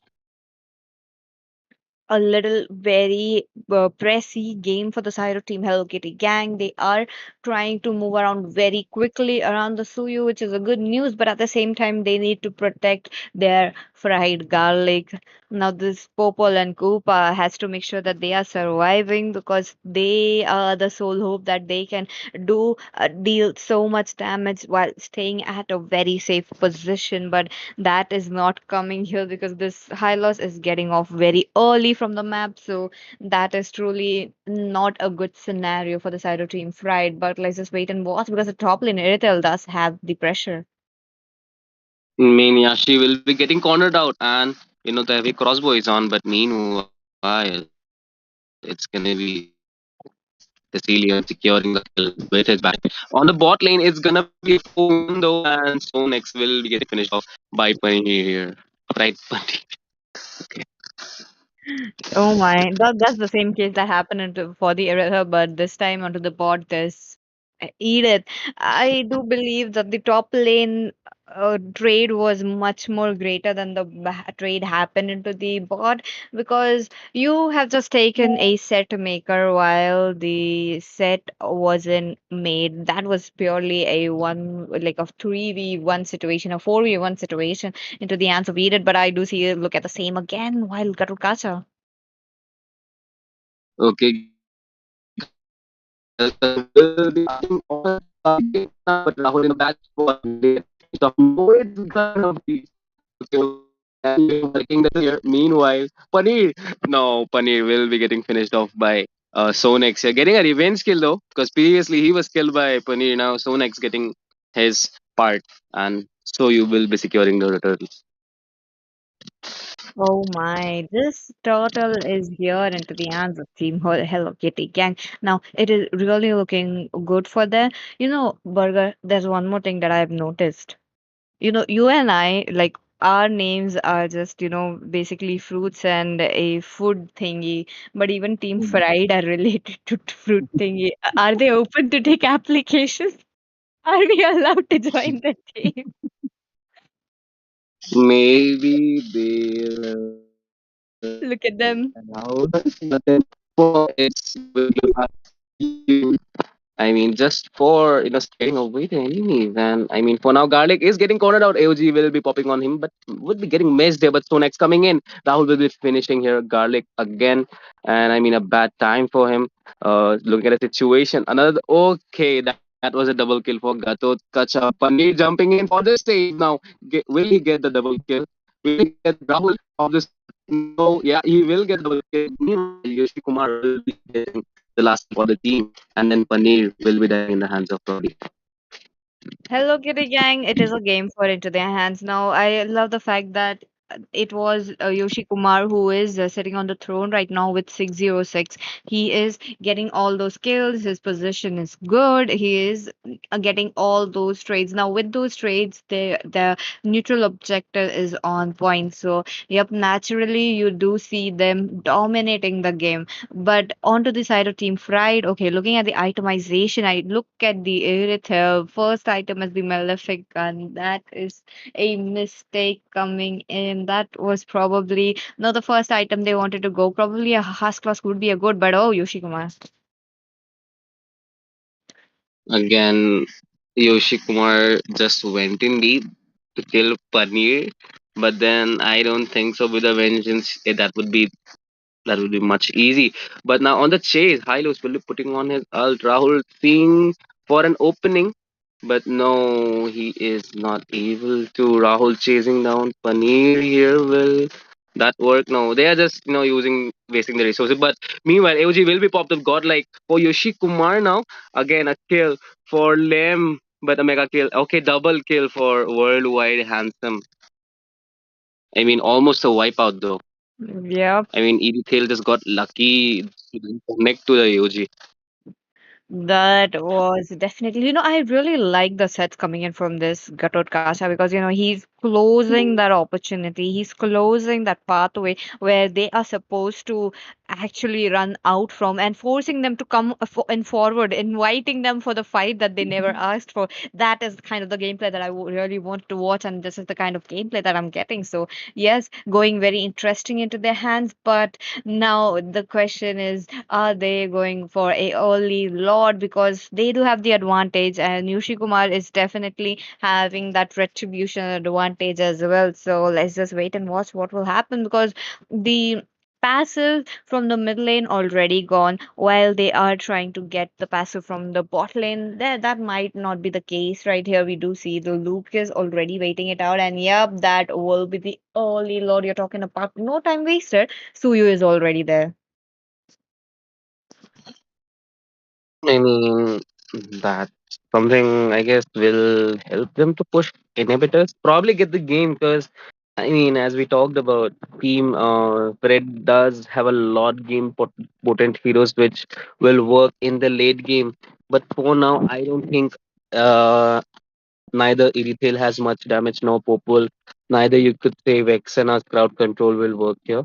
If Gatotkacha went in with a good placement of his AOG, and then you also do have Sicilian with the bad impact. And I mean, the sanguine claws sometimes play as a clutch skill. I mean, if that scenario happens here, I guess it's gonna be over for Team Fridge. This is actually a very fast game, in my opinion. Not even 10 minutes into the game, the Lord marching down. This is going to be the end, given the fact that we do see a vast goal difference. But yes, they do have a very good lane clearance along with a Irithel, with Vixana, with another marksman such as a Popol and Cooper. But let's just wait and watch because the Lord is here now trying to go in soon. But the Irithel will be taken out. And Rahul will be taking down the Hylos as well. And now Fried Paneer will be jumping in, but no, Yoshikumar will be killing out Garlic here. Rahul will be getting finished off by Garlic, but then it's gonna be a GG for Team Hello Kitty Gang. What a game coming in. I Hello. mean, Yep, they yeah, they really played good right from the minute one, pressing down the advantage. and that's the thing. I mean, even though they took a Broly against an Irithel, I guess that was not expected. But then, taking the early game advantages and finishing off early, I guess that's what I would call a smart move because they know the potential of Irithel as well as the Popol and Cooper. So yeah, Yep, that's how the game going on. While, I really believe if the Irithel did not go for a Malefic gun, maybe a Haskell's would have worked very well because that early little bit of a damage output would have helped her. But that was not a case right here. But let's just see because, they still have another chance to come up. So maybe that time they are going to shine. maybe. But anyways, guys, don't go. I guess was this the last match of the day? That's the No, question. that is Okay, no. so see, no, that's not the case. So we don't go anywhere. I mean, more action-packed matches are yet to come. So yeah, just stay tuned. But for now, it's gonna be Burger and Peachy signing off.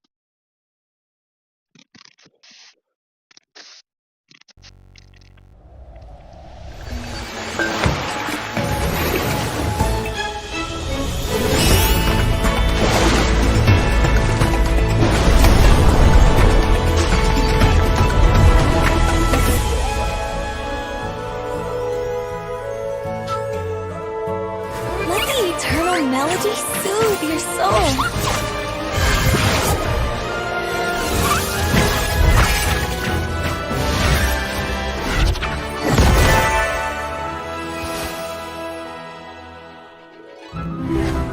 Echo through the darkness. Don't we know so lovely, Quentin? Embrace the music!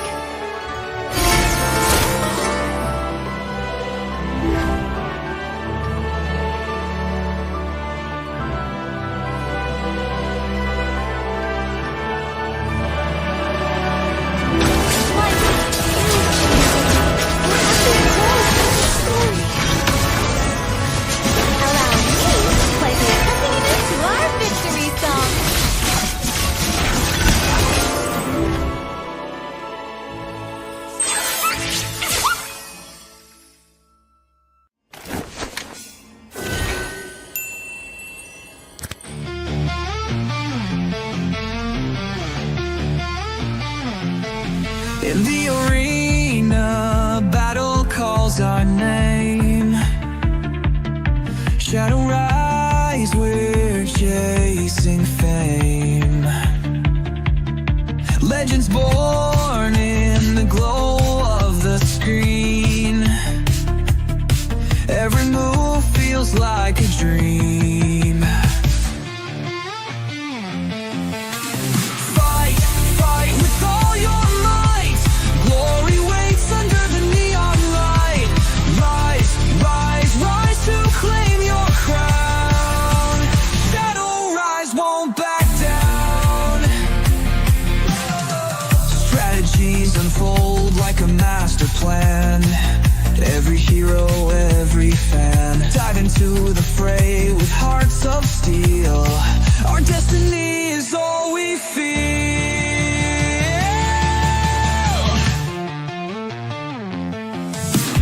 Fight, fight with all your might. Glory waits under the neon light. Rise, rise, rise to claim your crown. Shadow rise, won't back down. Unstoppable, we're igniting the spark. Brush off defeat, we hone every mark. Stand together, this is our time. Synchronize in perfect rhyme.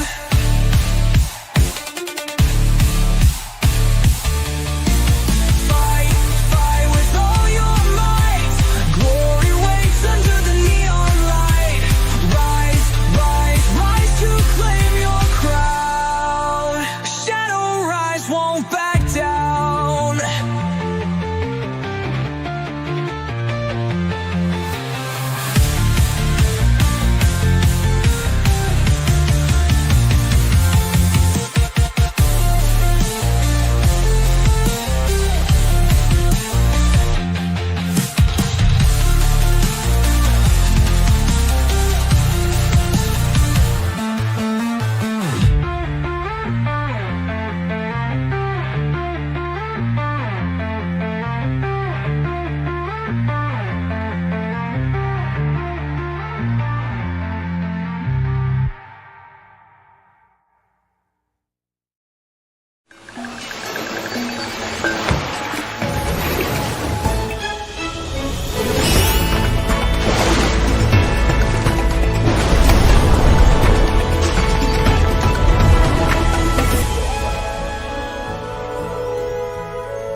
Let the eternal melody soothe your soul.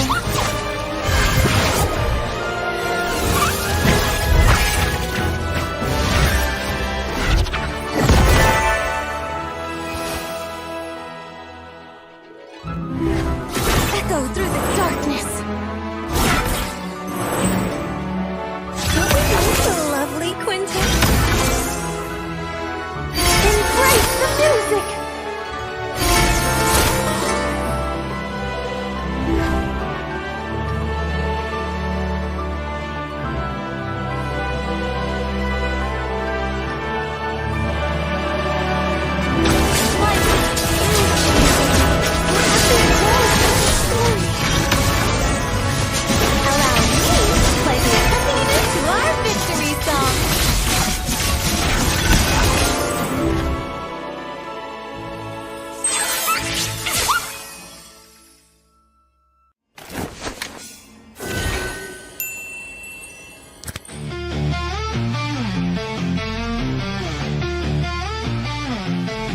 In the arena, battle calls our name. Shadow rise, we're chasing fame. Legends born in the glow of the screen. Every move feels like a dream. Fight, fight with all your might. Glory waits under the neon light.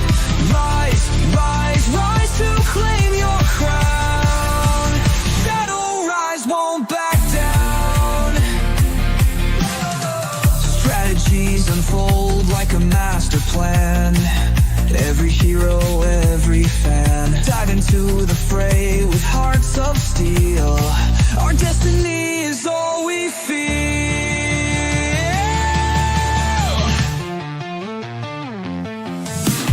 Fight, fight with all your might. Glory waits under the neon light. Rise, rise, rise to claim your crown. Shadow rise, won't back down. Unstoppable, we're igniting the spark.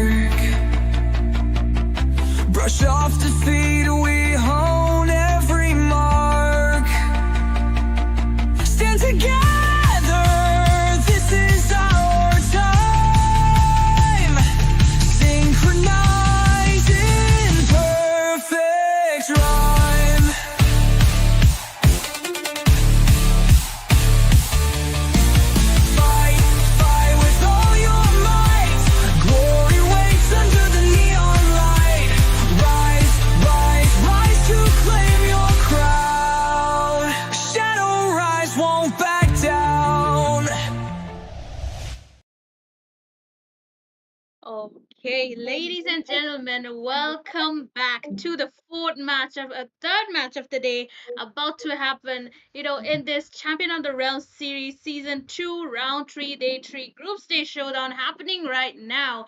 So, for the teams, as for the introduction of the teams, it is none other than Moonlit Phoenix going against Tartarus right now. This is gonna be maybe a fast-paced match. Onto the casters next. This is your caster, Zero, and alongside with me is none other than Peachy. So, Peachy, how are you feeling today? I'm all good, and here we are into the match back again. Now, Tartarus, they have made names for themselves for ending the matches very quickly. So now, that's going to be a challenge right here, too. So I am excited to see. Yep, we both are excited to see. It's like we are just anticipating how many minutes they are gonna be ending the match in. It might be between maybe 5 to 15. Who knows? It will be really interesting. But yes, as far as Moonlit Phoenix, they are one of the squads which have gotten their names here and there, but not much of an impact currently, and they are going against one of the biggest teams that we have in the country right now, and it's a big pressure for them, and they are here to prove their worth as well. So it would be quite hard for them, for to keep up with the pressure and all of the expectations from all of our audience. So yes, it will be quite hard match for them and maybe a lot of pressure as well. But as for the side of Tartarus, I think they're trying to, what do we say? Trying to just take it easy, take it slow. But again, moving on towards the ban and drafting phase, this will be interesting because we will be anticipating. But again, Peachy, we have all of the meta heroes and all. Are you expecting any sort of, unusual picks from any of the teams? Unusual picks. Last match we did have one, the Brody. So this match again coming in from Moonlit Phoenix, I believe they might be playing a lot around a comfort pick. So yes, we might be looking at the same, but at the same time, the meta bands are here. The classic bands that you will be looking at every single match is Zushin will be there, the Fanny will be there. I believe these are the heroes do have 99.9 percentage of ban rates right here in our tournaments. So no matter where you go, you'll still see them banned. Even though there's not a Fanny player, yes, let's ban it. Even though there are good mages still open, no, let's ban the Zushin. That's the case that we always look around. But here we are, Tata is going ahead with a of phobias as well. Quite interesting given the fact that the high loss as well as the cutoff cuts are still open. I guess they're gonna be going for a Lucas or maybe a Dash hero because Phobius is one of the Phobius counters those as well and kind of does really well against heroes with sustain a lot because of his Inferno Pursuit. And I guess that is what Tartarus is trying to go for. But it's for that Fenny and Zushin bet it's better safe than sorry. Even if you don't have anyone who uses the heroes, it's rather better to be like, okay, let's just ban him out. We don't want to take any risk type. But yes, the classic Suyo ban coming in from the side of Moonlit Phoenix as well. Of course, the Gatot Kacha gets banned out, which means I think Tartarus is trying, maybe aiming to get their hands on the Hylos and supposedly a CC. But first, first pick coming in from the side of Moonlit Phoenix, and they go for the Hanzo right here. Now, Hanzo first pick, there are quite a lot of counters for him. The yin is open, but I kind of feel like they won't be picking it out. And soon, if we see the Joy and Harriet, the Leonins has been locked down by Chargers without any second thought. I guess they're gonna be going for a fast-paced, full burst damage type. Ooh, Hanzo. After a long time that I'm seeing a Hanzo coming here at a tournament level. But yes, as expected, Moonlight Phoenix would love to play around their comfort hero. But Tartarus, as usual, we are looking at them picking up the Leonin cuties right here. The Joy, the best goal laner so far. Now, I want to see this Moonlit Phoenix to picking up this challenge and trying to take down this Harrod. Will it be possible? Will it be not? While Moonlit Phoenix are solely revolving around a mid game to the late game, along with a little bit of a early game insurance with a Julian. But we know what it is going to come for this. Look at that Joy already there. She's going to be level 4. She's just going to be moving around the map with the electrifying beat. So the pressure is on for them. Yep. Now I get it. The phobias ban, it is really justified because if we see the pick of Tartarus, they have all of the dash heroes that they can get. Kimi is onto Chow, and Hereth is there. We of course have his Force and his dashes paired together. Joseph is onto that Joy. So of course it's really really just safe measure to ban out that phobias. Now we get it. But the pick coming in from Moonlit Phoenix, they have a Hanzo and they have a Julian as well. So is it a Julian XP? It does look like a Julian XP now, a Julian XP, which I feel like it's kind of too early given that there's a lot of heroes open. The Lucas was still open, and Hylos is still open as well, but none of the teams are picking it.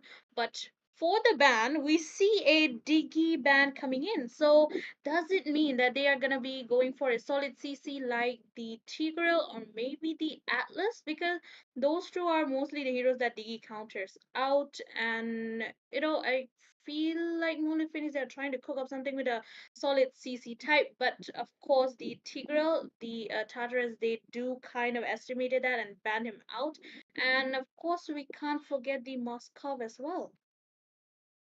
Because of this Diggy ban, Team Tetris are going to be banning that Tigreal. This was like miles away, and yes, we did see the same right here. So again, as you mentioned, Zevo, we might be looking at the same because Team Moonlit Phoenix, they still have a chance with a high CC because the Valentina ban does speak the same too. So let's just wait and watch what the pick is going to be. Coming back into the picking phase now. Tartarus, they are the ones now going to be picking before Moonlit Phoenix can. So they still have an idea that some kind of a hard CC is coming, while onto the other hand, we do see Kimmy onto this Chow. So yes, Chow, a very good diffuser, with the hard CC, with his little bit of a knockups, we know that he may be able to stop it. He just go for a pick and go in and pick kind of a heroes, and we obviously have the Hilda, the aggression queen. So I guess it will be quite hard for Team Moonlit Phoenix. It will be a lot of pressure on them in the early phases of the game as well, because once Joseph reaches level 4 with that joy, he'll be dashing around, going spamming that electrifying beats, and the Hanabi getting picked out, really, really interesting pick, I would say. It's been so long since we've seen a Hanabi, and going against a Harriet, even if you have all those shield, I feel like you kind of need the additional support that you can get. But overall, the Carmilla pick though, if she does land her Curse of Blood and paired with a Julian, it should be quite workable. But at the same time, it's kind of hard for Karma to land as well because there's a lot of dash heroes, and the Faramis as well gives you the second life with his Nether Realm. But it was a Khalid. Eden picks out a Khalid. Wait. Does it mean that Herod is going mid, or is it a Khalid mid, PG? That lineup is really, I mean, they do have enough magic damage. They have the Harriet. Yep, I believe that they might be running a Harriet into the mid lane or probably onto the gold lane as well. But we have three versatile heroes which can be acted as a tank. What is it going to be? Is it a Chow? Is it a Khalid, is it a Hilda? Hilda, most likely, yes. EXP lane. You're talking about Chow into the mid lane.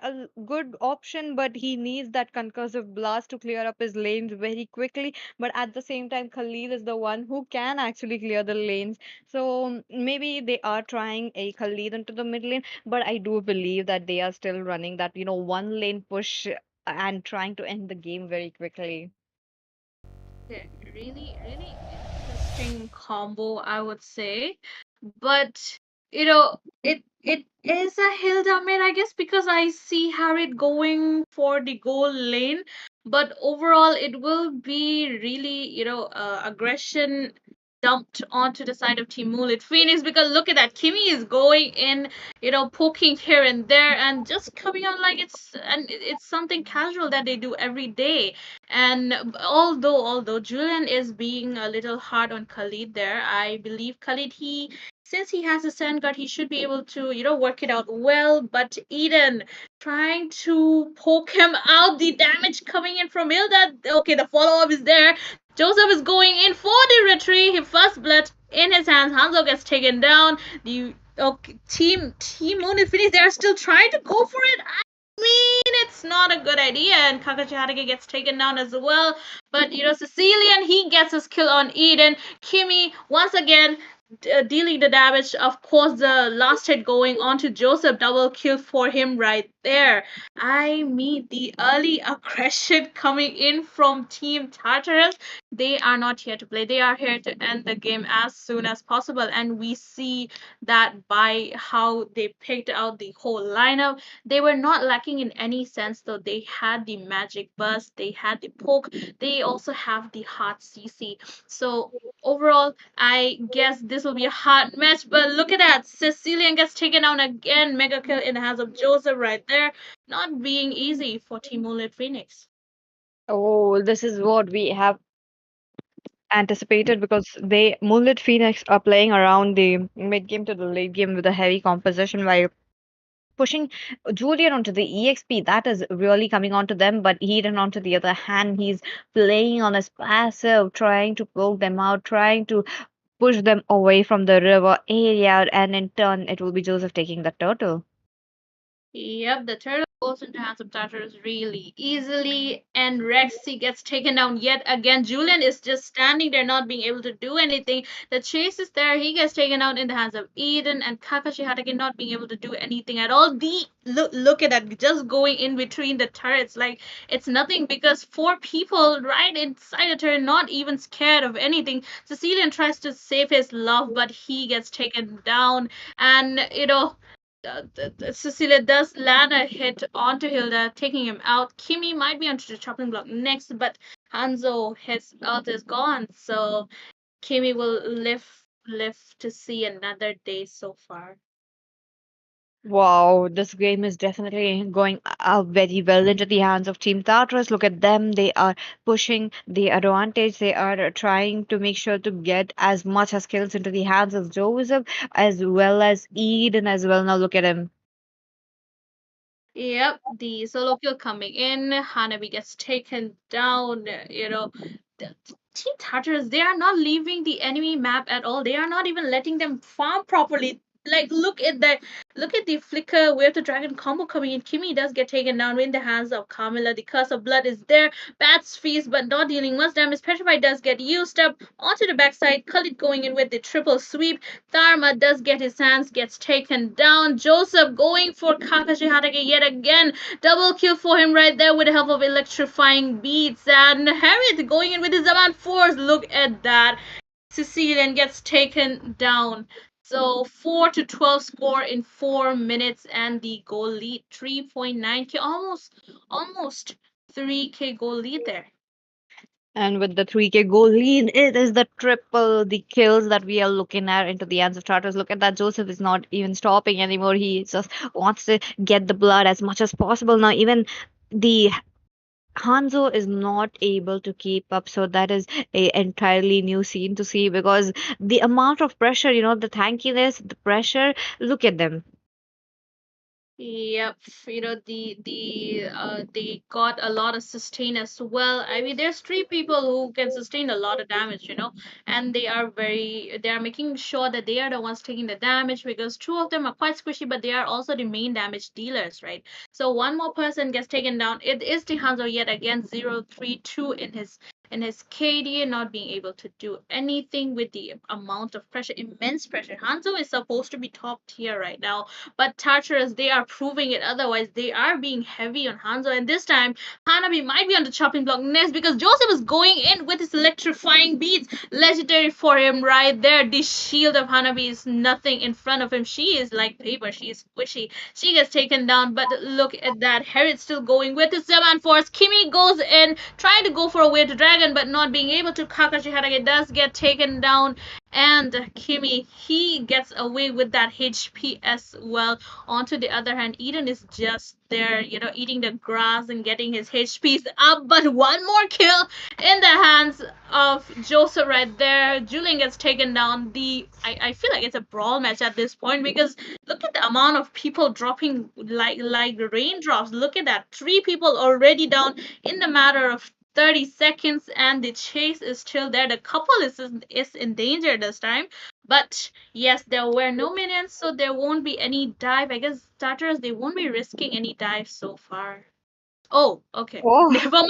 Still going in, Joseph. I mean, someone stop this guy, man. He goes in with his electrifying beast, dealing the initial damage, legendary for him right there.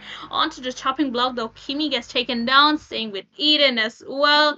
A little breather, I would say, for the side of Team Moonlit Phoenix, but not for long because Joseph, oh. the damage he's doing, legendary for him. Double kill right there, triple kill, and maybe hopefully it was okay. There was a triple kill. The Maniac and Savage is back in their base. So the damage, the pressure is feeling really, really high for Moonlit Phoenix. 6-23 scores, and all they can do is just sit back and just do nothing because oh my god, Joseph, the damage that you are doing. The look at that. Trying to petrify the he Oh. gets taken down right on point. Really great coming in from Carmilla right there. The reign of Joseph is on hold this time, but the turret, the one turret after another gets taken down. Look at that, one more kill in the hands of Harriet. Unstoppable coming in. Tharma though trying to do something for his team, but still not doing that much of damage.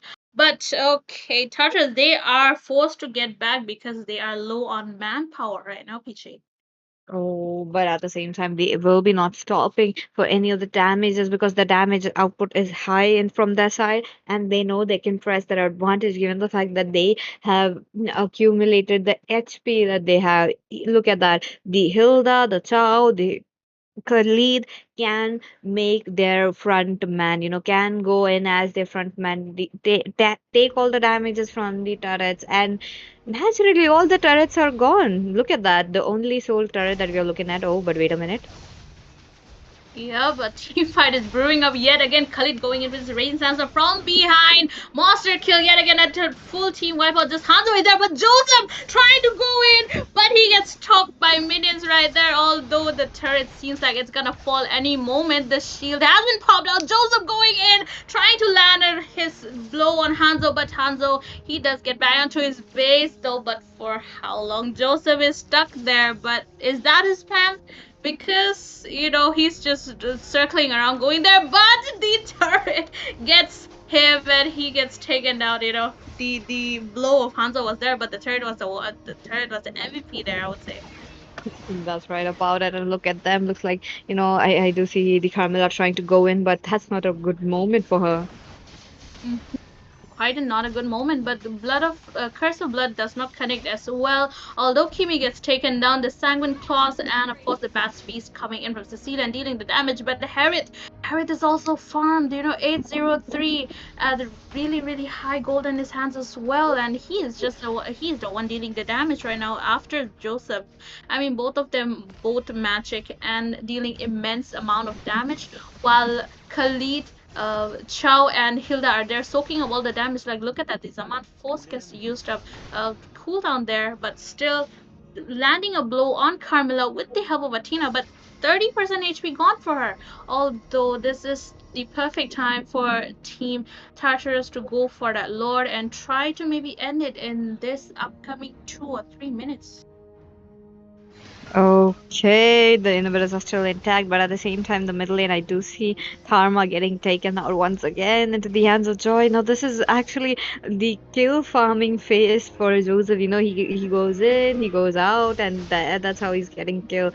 Double kill, triple kill, definitely into his names. But wait a minute. There's still a lot of fights that is popping out. Kakashi Harage, he gets back trying to be on point, but Harith is there dealing the final blow. He gets taken down. 3 people down. I mean, people are just dying and then respawning and then dying back again. It's a never-ending cycle at this point. And Team Tartarus, they are not even taking that lore. Are they trying to evolve it into a 12-minute lore, or are they just trying to go for it without the lore? Look at that double kill for Joseph right there yet again. And Hanzo is the only one remaining to defend the base. He gets taken down. Full team wipeout, but Carmela and Julian is there. If she lands her Curse of Blood, it will be quite hard, but not really, because look at that. The Raging Sandstorm from Khalid stunning her out. She has taken down. Julian is the one remaining to take out the base. The inhibitor is popping out one by one. One minion is there, and Julian is the only one. The minions are pouring in, though. The base is locked out. But for how long? Okay, Julian gets taken down yet again. A successful defend, I would say, but not much, because Joseph is going in unstoppable in his hands. Double kill yet again. Electrifying beam gets used up. A shutdown for him, but 3 people attacking and 2 people defending that 2 tank. How long? The base mark is there. Khalid trying to deal his final blow, but not being able to. There's 3 people going around here and there with low HP. And Tartarus takes the win without even taking their lord. I mean, Peachy, what can I even say? That team fights were very, very long for this, because one time it is just Team Tartarus pressing onto the advantage. It's just Joseph using his resources, and onto the follow up we do see coming from this Harriet, as well as the 3 of those fighters. So that's how the game was going around. So yep, naturally looks like we did get a winner. 41 kills so far, and 22 into the hands of Joseph. Oh my God, that's definitely a lot of kills for a tournament match. Yep. 41 score. The score is 41, Peachy, and half of the score is in the name of Joseph. We already saw the amount of damage he was dealing starting from the first minutes of the game. He was just jumping in, dashing in, going with his electrifying beats, and one basic attack from him was enough to take Hanabi out.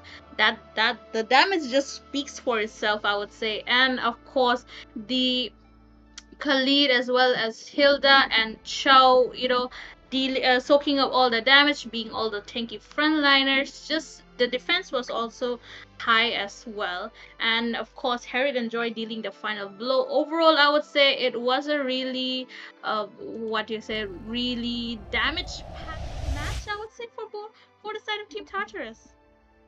True.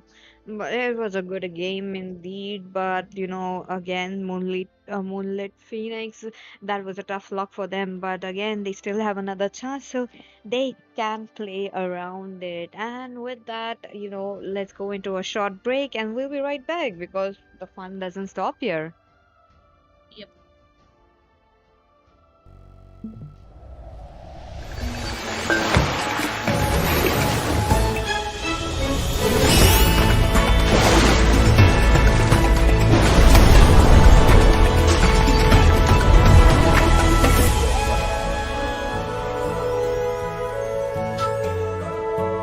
Let the eternal melody soothe your soul.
master plan. Every hero, every fan, dive into the fray with hearts of steel. Our destiny is all we feel.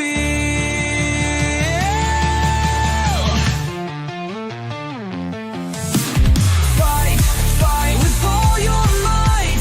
Glory waits under the neon light. Rise, rise, rise to claim your crown. Shadow rise, won't back down. Unstoppable, we're igniting the spark. Brush off defeat, we hone every mark. Stand together, this is our time. Synchronize in perfect rhyme.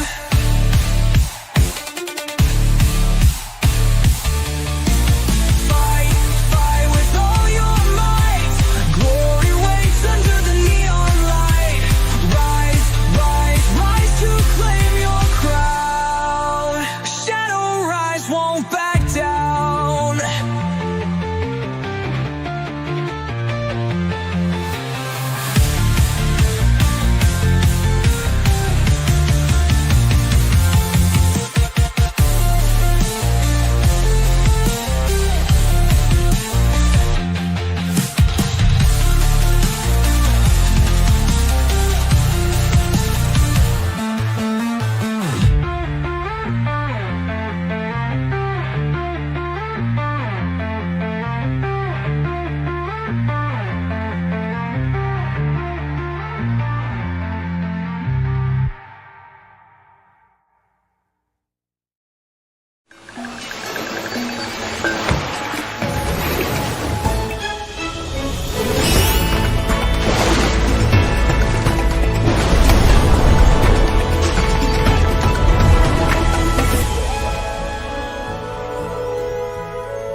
Let the eternal melody soothe your soul.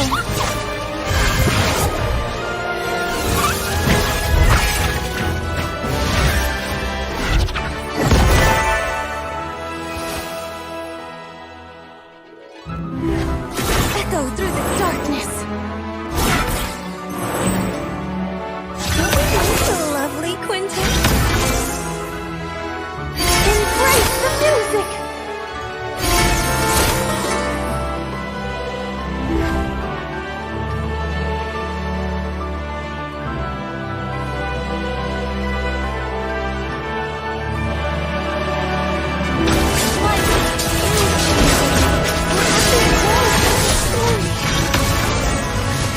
Allow me to play the accompaniment to our victory song.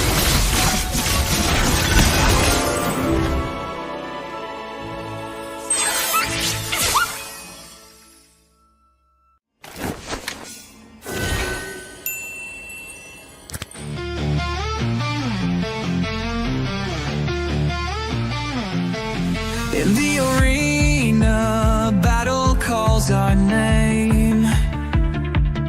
Shadow rise, we're chasing fame. Legends born in the glow of the screen. Every move feels like a dream. Fight, fight with all your might. Glory waits under the neon light.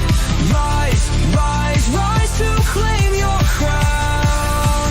Shadow rise, won't back down. Strategies unfold like a master plan. Every hero, every fan, dive into the fray with hearts of steel. Our destiny is all we feel.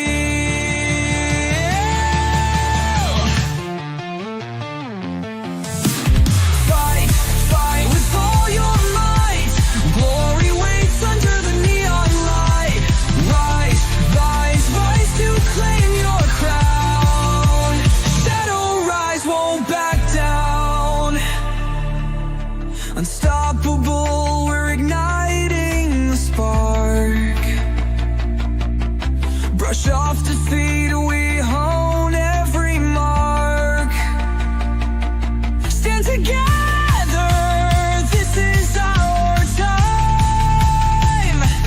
Synchronize in perfect rhyme.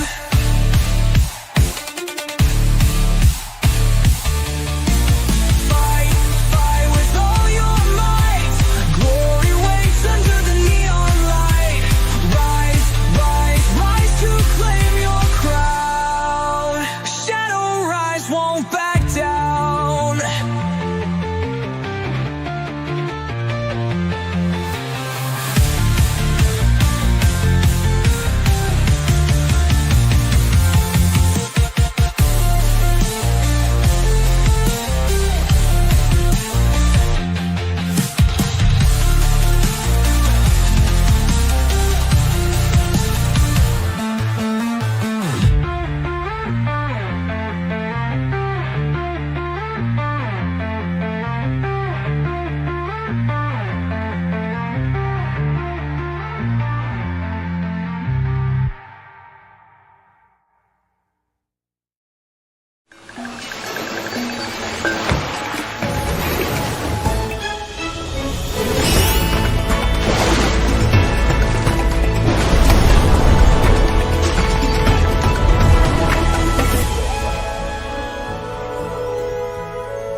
Let the eternal melody soothe your soul.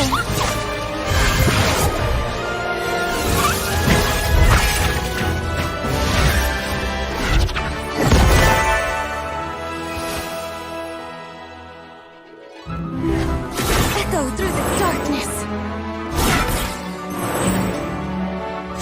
Isn't it lovely, Quentin? Embrace the music.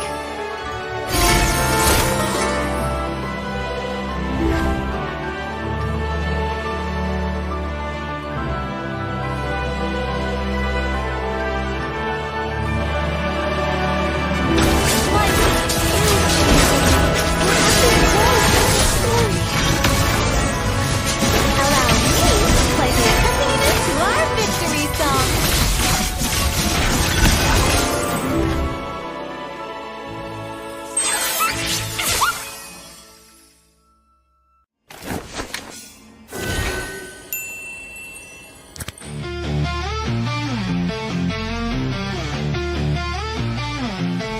In the arena, battle calls our name. Shadow rise, we're chasing fame. Legends born in the glow of the screen.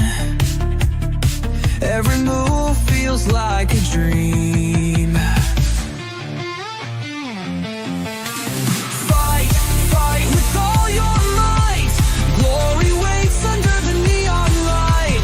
Rise, rise, rise to claim your crown. Shadow rise, won't back down.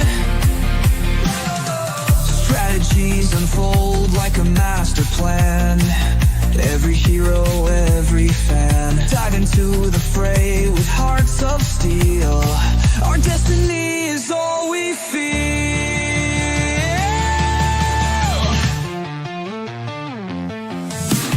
Fight, fight with all your might. Glory waits under the neon light. Rise, rise, rise to claim your crown. Shadow rise, won't back down. Unstoppable, we're igniting the spark. Brush off defeat, we own every mark. Stand together, this is our time. Synchronize in perfect rhyme.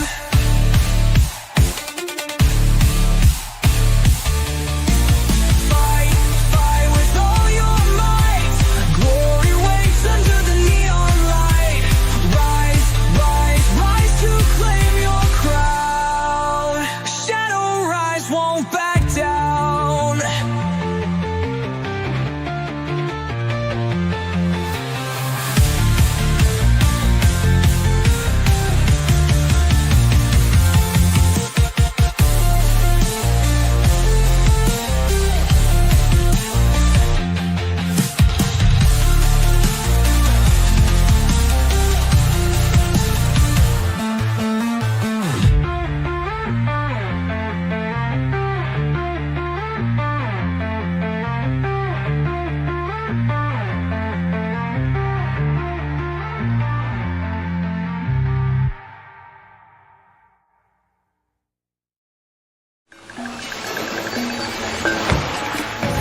melody soothe your soul.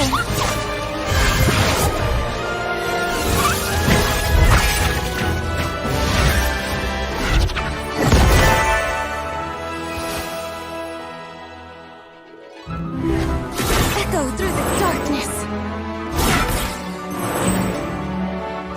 Isn't it lovely, Quentin? Embrace the music!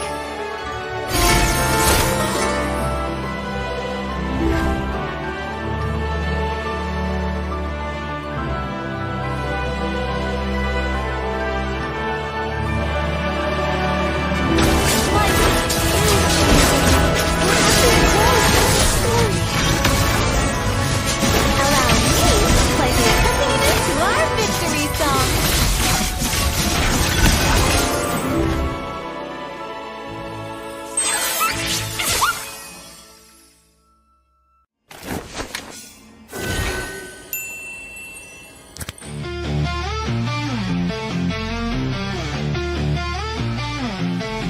In the arena, battle calls our name. Shadow rise, we're chasing fame. Legends born in the glow of the screen. Every move feels like a dream. Fight, fight with all your might. Glory waits under the neon light. Rise, rise, rise to claim your crown. Shadow rise, won't back down. Strategies unfold like a master plan. Every hero, every fan, dive into the fray with hearts of steel. Our destiny is all we feel.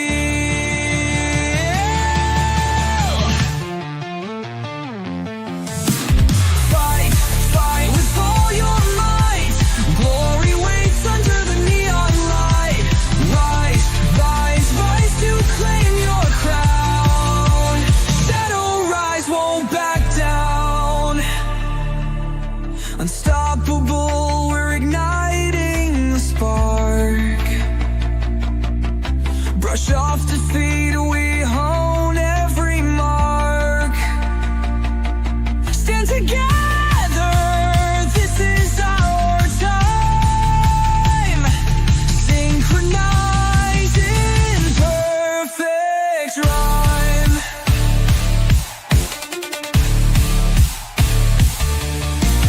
Fight, fight with all your might. Glory waits under the neon light. Rise, rise, rise.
In the arena, battle calls our name.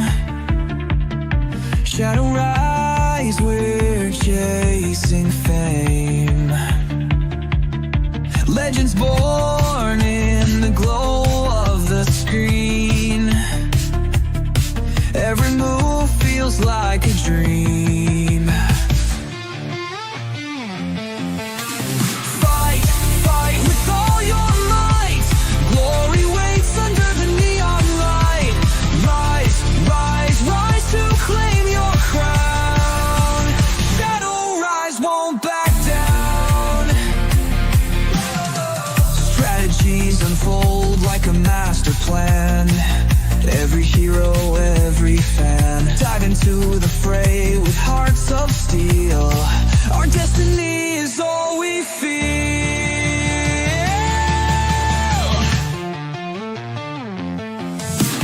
Fight, fight with all your might. Glory waits under the neon light. Rise, rise, rise to claim your crown. Shadow rise, won't back down. Unstoppable, we're igniting the spark. Brush off defeat, we hone every mark. Stand together, this is our time.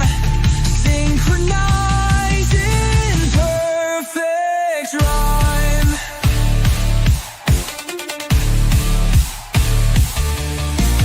Fight, fight with all your might. Glory waits under the neon light. Rise, rise, rise to claim your crown. Shadow rise, won't back down.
Let the eternal melody soothe your soul.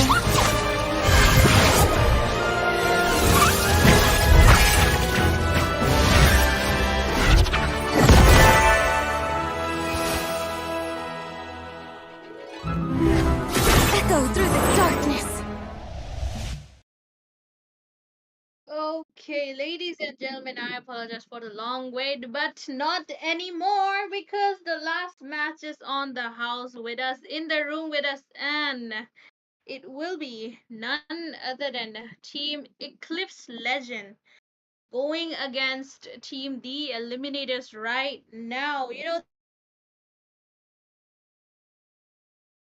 This is a best of ones, but last match the hype should be there. And onto the casters, like this is your girl Zero, and of course alongside with me the beautiful our Peachy is joining with me Thank today. you, Zero. And with that, I am excited to see the match between one of the top teams in India versus a underdog. Now, again, this is Mobile Legends 5v5. You don't know what can happen. So I want to see Eclipse Legion giving them you know, a good challenge for the side of Team Eliminators, or will Eliminators give them a challenge and try to end the match as soon as possible? Because, you know, they have been known to play around that little bit of a mid game. You will be seeing Eliminator shining around the sixth minute, the fifth minute of the game, right after the first turtle is already taken. So that's how that's where a challenge it is there for the side of Team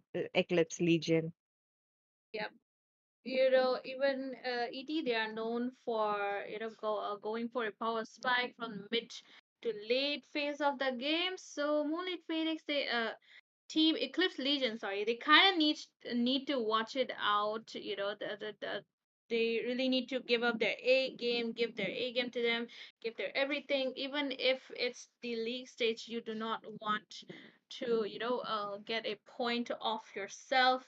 But yes, it will be quite hard for them, a little hard, because the pressure is on. The experience speaks for themselves, so it will be a little challenging, but as far as I know, as long as you've done the practice, if, as long as you've done the perseverance, if you have the perseverance, then you should be able to get the whole of the match to yourself. So overall, I would say if Team Eclipse Legion, they did their homework, then they should have some idea about the signature picks of of of our opponents. And for the side of eliminators, they actually know nothing about their opponents, so that is one plus point. And if you have the mastery, then you might bring a surprise element to the match. PJ, what do you say? Agreed. There should be one surprise element, last two matches we did get it, Team Platform speaking of three fighters, the previous matches we did see how the Brody was played against Iratel and completely winning out as well. So this match, yes, I want to see how Team Eclipse Legion will be playing around comfort heroes because I am believing that they would be loving to get around heroes which they excel at, or maybe try to go ahead with the meta heroes. So yes, the bans. As we are driving into the draft right now, the bans could be the classic meta bans, the Fanny, the Zushin, the Suyu. There's no surprise there, but आगे तो होना चाहिए.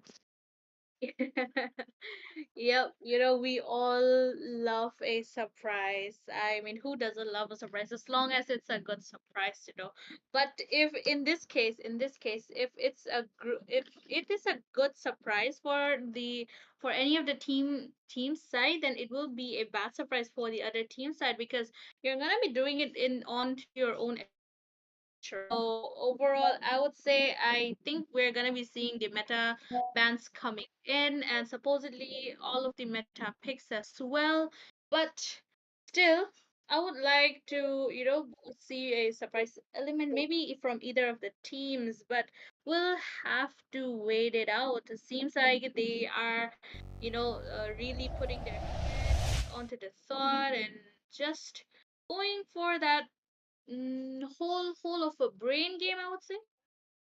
Highly possible. That's how we should be looking at the games coming in because team eliminators, they still have a chance to get the early game heroes to their hands. The Vixana, the Julian tried to press their advantage right from the early game, and that's how they could be moving around the game. So, yep, we might be looking at the same, but at the same time, this could be a game that we would be looking at the, ending around a 11 minute or 12th minute, given the fact that it comes under the hands of team eliminators or maybe Eclipse Legion as well, because comebacks are real. Yep, you never know when I mean, we've played a lot of matches, and there were times where there were epic comebacks. There were like really unlikely comebacks. Might be a backdoor push, might be because of the timing, might be because your whole team got wiped out because of something. So it all kind of depends on the luck as well, but mostly it's just the execution and the draft. Speaking of the draft, we are moving on to the drafting phase, and of course, the Fanny gets the OG ban. I mean, as you said last match, 99.9% is Fanny, and the remaining 0.1%, it's just like the germs that stay on your hand, after you're done washing your hand. But but yes, of course, the OG ban coming in, and what my guess would be, it would be the Zushin maybe getting onto the banners from side of Team Eliminators. Yep, the Zushin may be one of the bands that we might be looking at, but Fanny is one of the bands that Team Eliminators would love to ban as their first, but looks like this was Team Eclipse Legion who have taken it to their hands and they have done it themselves. So, yep, as expected, Zushin coming in. But on to the other hand, I would love to see a Suyu getting banned, the Julian getting banned, and as Gatotkacha or an high lows. Oh, what are your predictions, Zero? Of course, you can't forget the Hylos or the Katotkacha. They are really, really annoying, I would say. I mean, the amount of sustain they do is really, really annoying. Even if you're standing in front of him, even if you're, doing all your attacks, giving your everything, they just don't budge at all. So team eliminators, they would want to get that shred out of themselves. The Hylos as well as the Lucas coming in from the side of Team Eclipse Legend. Both of them sustains a lot, both of them hurt a lot. So of course you've got to ban those out, but it does leave a lot of heroes open. The Suyo, which Sarah Moon is really good at, might go for that, but still there's actually a lot in every of the category, and the 10 bands are not even enough to fit all of those. But of course you can't forget the Julian as well. He shreds in the first few minutes. The early game is in his hands, and of course if you get the farm, you will be shredding in the late game as well. So of course he will be getting banned out. Same with Gatot Kacha. It's the OG. The Gatot Kacha will be banned out. So I guess that is some thread gone for both the teams. Yeah, that's right about it. And Team Eliminate is moving ahead with a high loss as well as the Gatot Kata. I am kind of sad to see that we might not be looking at that combination, but at the same time, Eclipse Legion going strong with a Barang that is highly unexpected. Now, Barang being a versatile hero, we might be looking him at the Roam or maybe onto the EXP. I would really prefer him onto the Roam though. Yeah, Roam works out really well rather than going for the EXP. But it kind of depends on how the player is going to be playing as well. But given that there are the two, or actually three of the tanky heroes are out the map, I think, as you said, the Barang roam might just work better, and the pick of eliminators, Faith is going to be getting his hands on that Granger, and never, never leave out Granger in the hands of Faith, because as long as there is faith in this Granger, there is a high chance of. Still, there are a lot of Granger counters, the Irrital, the Harriet, they can both pick them up. And of course, the Suyo gets picked out for the side of Team Eclipse reason, and there we go. The Granger counter is there. There we go. As expected, the Irithel will be here. Now, again, it kind of depends on teams as well, how well they are supporting the goal laners coming in from the both side. Now, if one of the marksmen gets a little bit of good support, a little bit of more support than the other, the other enemy marksman, then I believe it would be an easy game for either of the Irithel or maybe the Granger. But at the same time, look at that. We are looking at a Tau Rome coming in. It's been so long that we have seen that, that last match it was Tartarus who picked it up, and this time looks like we are looking at Art picking up the same. Now there's so much possibilities with a Chow onto the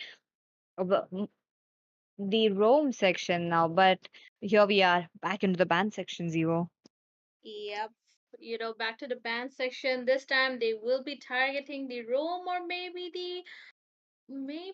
the jungler position, because both the teams, if we see, they are targeting each other and they know what role they are missing on. And of course, Art on that show, I mean, Chow, he is quite versatile. The Chow, the hero, really versatile, going in pick hero, one of the pick heroes, I would say, and really what hard hero to uh, go around chase him because of his high mobility. And of course you can't forget the flicker on him as well. So it's like really a kind of a aggressive hero as well, because you would be just getting thrown away in front of your enemies, and you won't be even able to do anything until and unless you have an immune skill. But look at Mhm. that, a Luoi band coming in from the side of Team the Eliminators. They don't want a diversion. They don't want a Luoi plus a Badang combo with that fist crack, and of course the Suyo combo as well, finishing with the Soul Sever. And for the side of Eclipse region, they are targeting all of the jungle heroes for Serrar Moon. And although the Hayabusa is still open, it's highly likely that they might go for it. But still, it depends on what kind of a team comp they will be going for. But yes, the bans are completed, and Hanzo is onto the ban list as well. That is truly unexpected. It's been so long that we have seen a Hanzo placed into the pan section, but here we are. Now, on to the other hand, uh, the the picks are going to be happening very, very soon. Lots of good bands have been placed from both the sides, but the Focus comes in with their entry. Look at that, highly unexpected, but at the same time, this is one of the signature heroes. Yeah, one of the signature heroes of Abyss TZ, and the I would say at this point, with all of the exp bans, you can't really go a CC against a Badang, because I feel like CC, she wins all of the XP heroes except for Badang. So they are trying to play it safe, and given that there are high mobility heroes with blink skills, I think picking up that Phobias is kind of a wise choice. And we still don't know if that Badang is on the roam or to the EXP, because look at that, two flex picks coming in, and we won't be knowing until and unless it is the last moment. But yes, the Sicilian gets picked out for the side of Team Eclipse Legend, and the last pick in the hands of Sirar Moon. So, okay, the Hayabusa gets locked down, so he would be diving around the back line, bursting out that Irithel and the Sicilian. Okay, heavy picks coming in from both the sides. Now, the Sicilian, a little bit of a mid game to the late game. Oh, insurance will be here, but at the same time, now you might be looking at a Khalid going to the Rome. Now, Khalid's Rome serves its purpose well, but along with a Suyu, I really don't see how the combo sits in very well. But maybe we might be looking at the Barang going on to the Rome, so that might be the case. But other than that, both the sides, yes, we will do look at very good draft coming in. Don't you think so, Zero? Yeah, I agree. Both the teams, they have solid drafts. It's either the picks or the counters. So I guess it's kind of a well balanced draft between both the teams. And both the teams, they have the late game and early game security for them as well. For the side of Eclipse Legion, they have, for the late game, it's gonna be the Irithel and the Sicilian. While for the early aggression, we have the Suyo, the Badang, and of course the Khalid. Those three will be the front line, especially that Badang and that Khalid, which will make it hard for Team Eliminators to go back and penetrate into the back line. But still, Hayabusa exists, so he can still go in with the blink skill and, of course, the Ogi Shadow Kill to bust them down, while Abyss TZ is there zoning out the front liners with his Inferno Pursuit. And, of course, Phobius, he is really tanky as well. So I think it should work out for both the teams and their compositions. That's right about it, but are we looking at the first blood?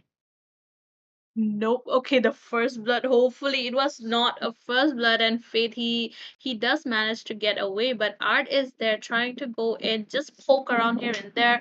Of course, it's the Chow. You have to poke each other around, and Tokyo on that Khalid as well, doing really great job putting pressure onto Granger while he is alone, and Phoebus is there with Serrar Moon on that Hayabusa, just getting the extra farm, but the concussive blast from are dealing a little damage, and Saramun will be diving in at the Okay, he does not land a kill, but Art is there to deal the finishing blow. Tokyo first blood for the side of Team Eliminators.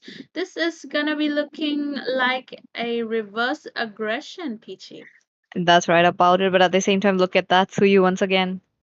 Oh, once again, he is in danger. Hayabusa trying to dive in, but he does not have his ult. It will be quite a long time until he gets his ult because it's the early phases of the game, and we know the cooldown of Hayabusa is quite long. So of course, you need to wait out and just use your resources really carefully because it is the early phase, and you need your resources to your full extent to get an upper hand. But look at Abyss TZ hiding in the bush, just trying to zone them out because the turtle is about to be.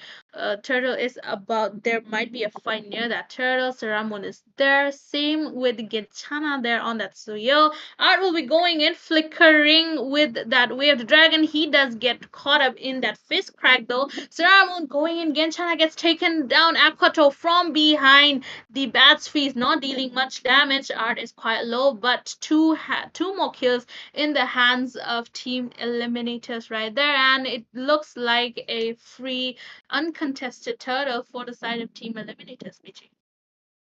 That is a very cool way to look at it. While team eliminators are comfortably coming up as the aggression that they put right onto the Khalid. Now they are playing around it Oh, and as we expected. Yep. oh, One oh, oh. job. We got that. Damn, the Yes. flicker. Yes, but Right. Oh my god. Right resources used, I would say, to take out Irithel. You have to dominate the goal lane in the early game. Otherwise, we all know Irithel and her potential, and against a Granger. So I think it was the right choice to get out that flicker. But Sarah Moon just jumping around here and there, trying to poke here and there as well. Art is, the pressure, the amount of going in and poking out is really high for the side of Team Eliminators. And as we see the Eclipse Legend, they are just forced to stay near their turrets, and just stay and farm inside their own turrets. that's right about it. While Team Eclipse Oh, Legion are definitely, but we do see a kick oh, coming in, an easy kill for her Fate this time. Now he is comfortably sitting on his goal, and they are getting the ample amount of support. But Hayabusa, yep, really comfortable, I would say. And Hayabusa just trying to poke here and there, but Abyss TZ might be in danger. He gets taken down 2 versus 1, although he did a really great job on his Infernal Pursuit, sustaining a lot of damage. But Suyo, we can't forget the potential of Suyo. But Saramoon going in with that Irithel, and the Overshadow kill takes him out. 4 people. The amount of pressure given to Irithel is just massive, and Tokyo gets taken down despite being helped. Despite help trying to help that Irithel against that Granger. But as we see, I feel like Eclipse Legend, they are not focusing much on the gold lane rather than onto the EXP lane, as because I feel like Irithel, she's gonna be falling quite behind if this keeps on going. And the zoning coming in from the side of Eliminators while they are taking that turtle. Saramun is quite low though, but nowhere near that turtle. The Eclipse Legend, they are not allowed nowhere near that turtle. So two turtle in the hands of Team Eliminators, and the gold gaps keeps getting out. 3K gold lead. Saramon will be going in with his overshadow kill, but Tokyo with the triple sweep coming in as Saramon gets a shutdown. But the mid lane turret looks really, really low. It's quite tempting, PG. I would want to go in and pop that out, but yeah, let's not be hasty about it. agreed. While they put a good amount of pressure into the middle lane, that was well deserved as well, given the fact that it was like 4 people trying to guard it out, and yet they were able to give it a 60% of HP low. But Art this time, he does have a little bit. Okay, I really thought that the kick was coming in, but he's just waiting it out, waiting for the backups to just come in at the very right moment while there's a chase for a Suyu. Yep. The Suyo, he needs to be careful as well. But look at that. The I would say Cliff Legion, they have a really high chance of comebacking as well, because if you look at Karuyo, but now he is not dead at all. 002 KDA, he still has a chance, but Irita will be getting taken down. The RWM gets casted to zone him out. Tokyo might be in danger. The Raging Sandstorm won't be helping him get away. Double kill in the hands of Sarah Harmoon right there. Three people down, 3 to 10 score right there. And the goal difference it gives on, getting up and up. But Suyo going near that Hayabusa. Hayabusa, he's quite low and he gets taken down. Killing spree in the hands of Ginchana right there. Even though there was bit to help Sarah Moon, Ginchana, he managed to land that blow and another shutdown for Sarah Moon. That is so much damage. Now, I really love how the Suyu is getting killed, but the kick coming in. Yep, another team fight forced out near that orange buff. Fist crack won't be helping because there is no wall, and with no wall, it's kind of useless. I would say until and unless you want to knock your opponents down. But newbie Jerome trying to do something, but Art gets taken out and has a badan right there. Abyss Cheesy gets cornered, and the Raging Sandstorm, the fist crack fist wall coming in. Abyss Cheesy gets taken down as well. I would say that was a misplacement of a position. So yeah, it looks like Team Eclipse and they are, catching up. They are getting that farm, catching up to eliminate us, and hopefully they should be able to put up a good fight. Agreed. While the goal gap was a little bit higher few minutes ago, but this is not looking the same now. No, the Lord is up, but at the same time, Karo Yo will be taken out right before the Lord. An early Lord, yes, Eliminators do have the advantage, while Team Eclipse Legion have to try to go ahead with a 4v5 situation. Now, this situation might be a little bit tricky for them, but at the same time, if they do get it right, the retribution setting in, they will be the ones trying to push down the tier 3 turrets. But as of now, the team eliminators are also getting ready for the Lord, trying to get a pick off.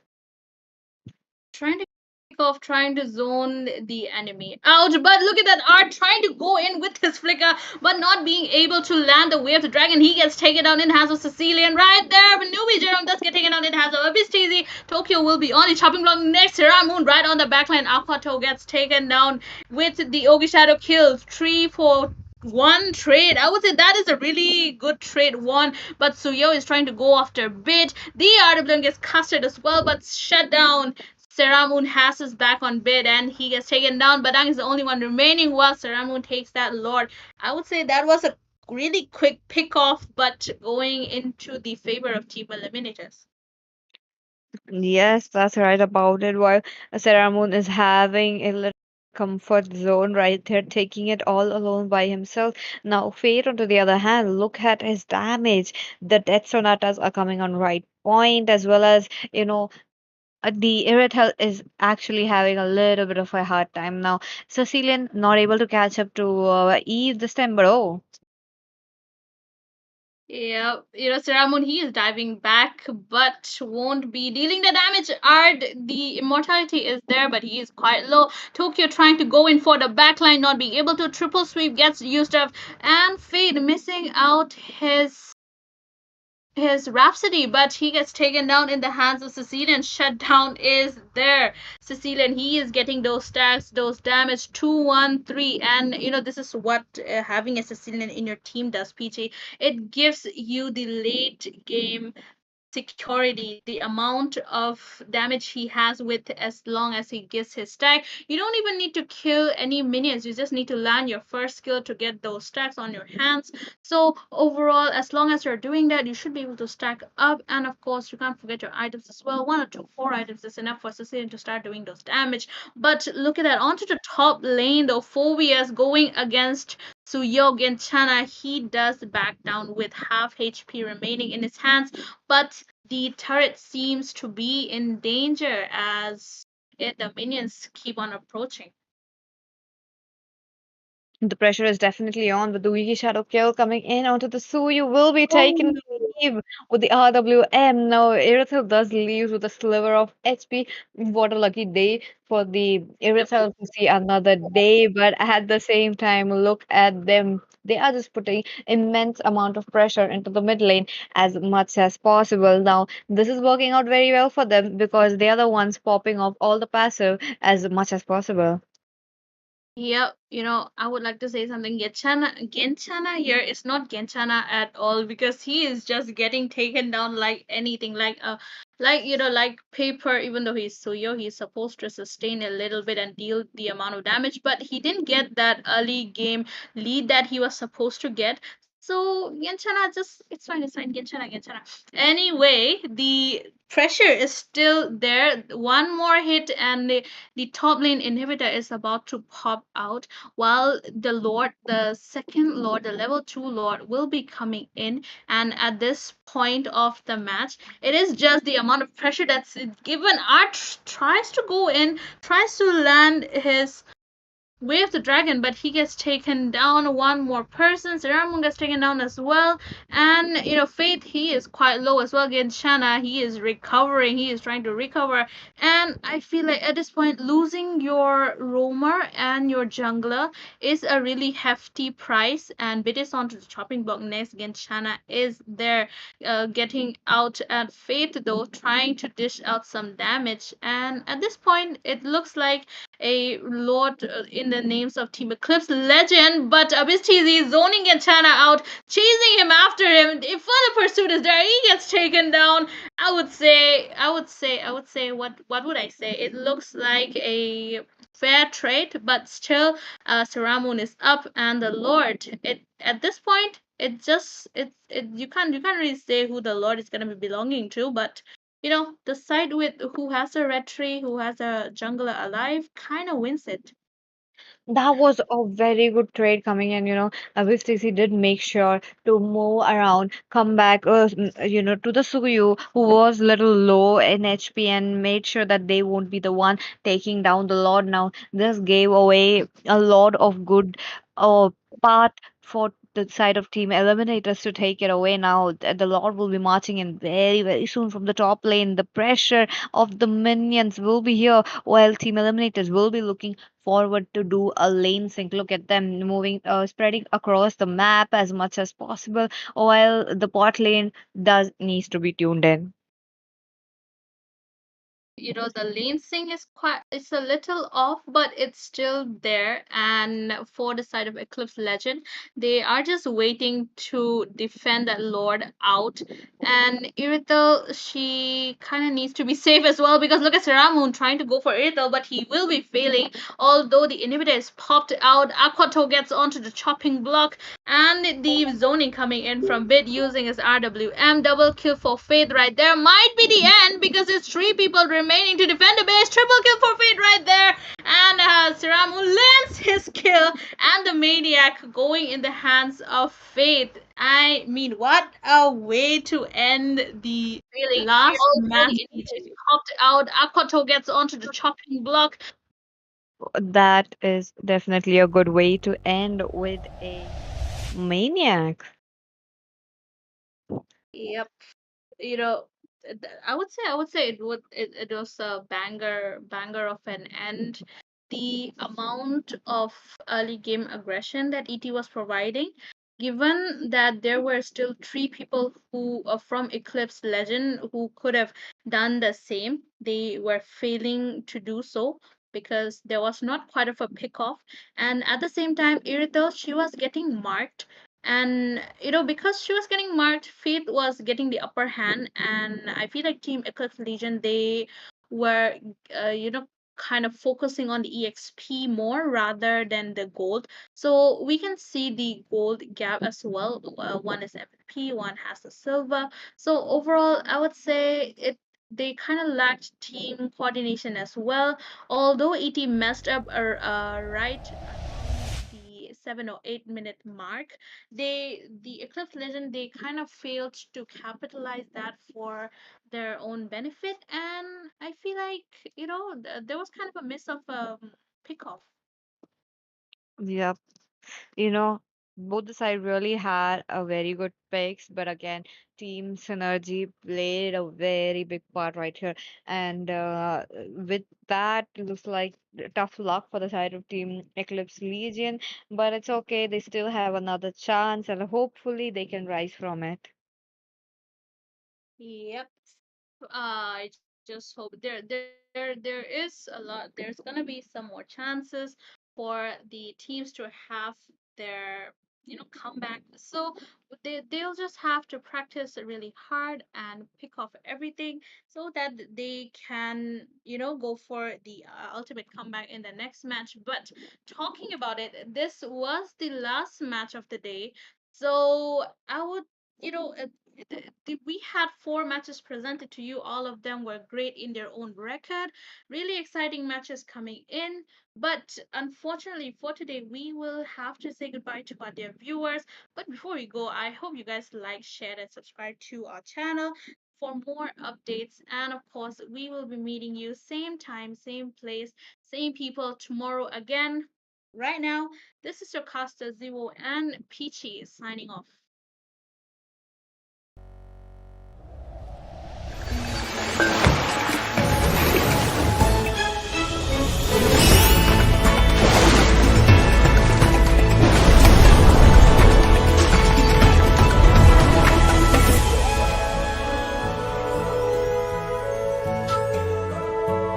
Let the eternal melody soothe your soul.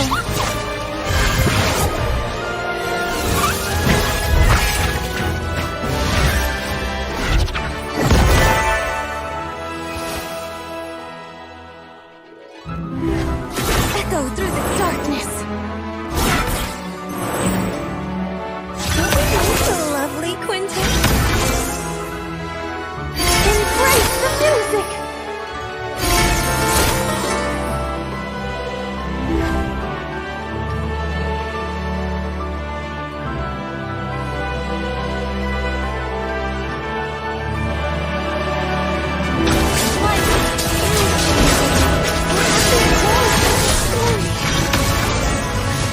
Allow me to play the accompaniment to our victory song.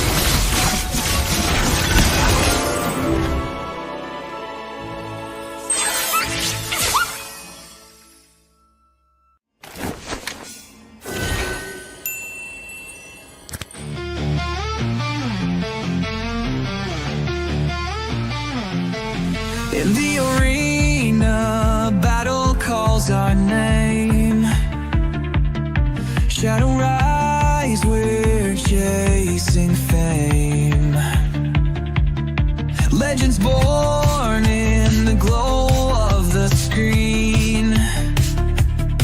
Every move feels like a dream. Fight, fight with all your might. Glory waits under the neon light. Rise, rise, rise to claim your crown. Shadow rise, won't back down. Strategies unfold like a master plan. Every hero, every fan, dive into the fray with hearts of steel. Our destiny is all we feel.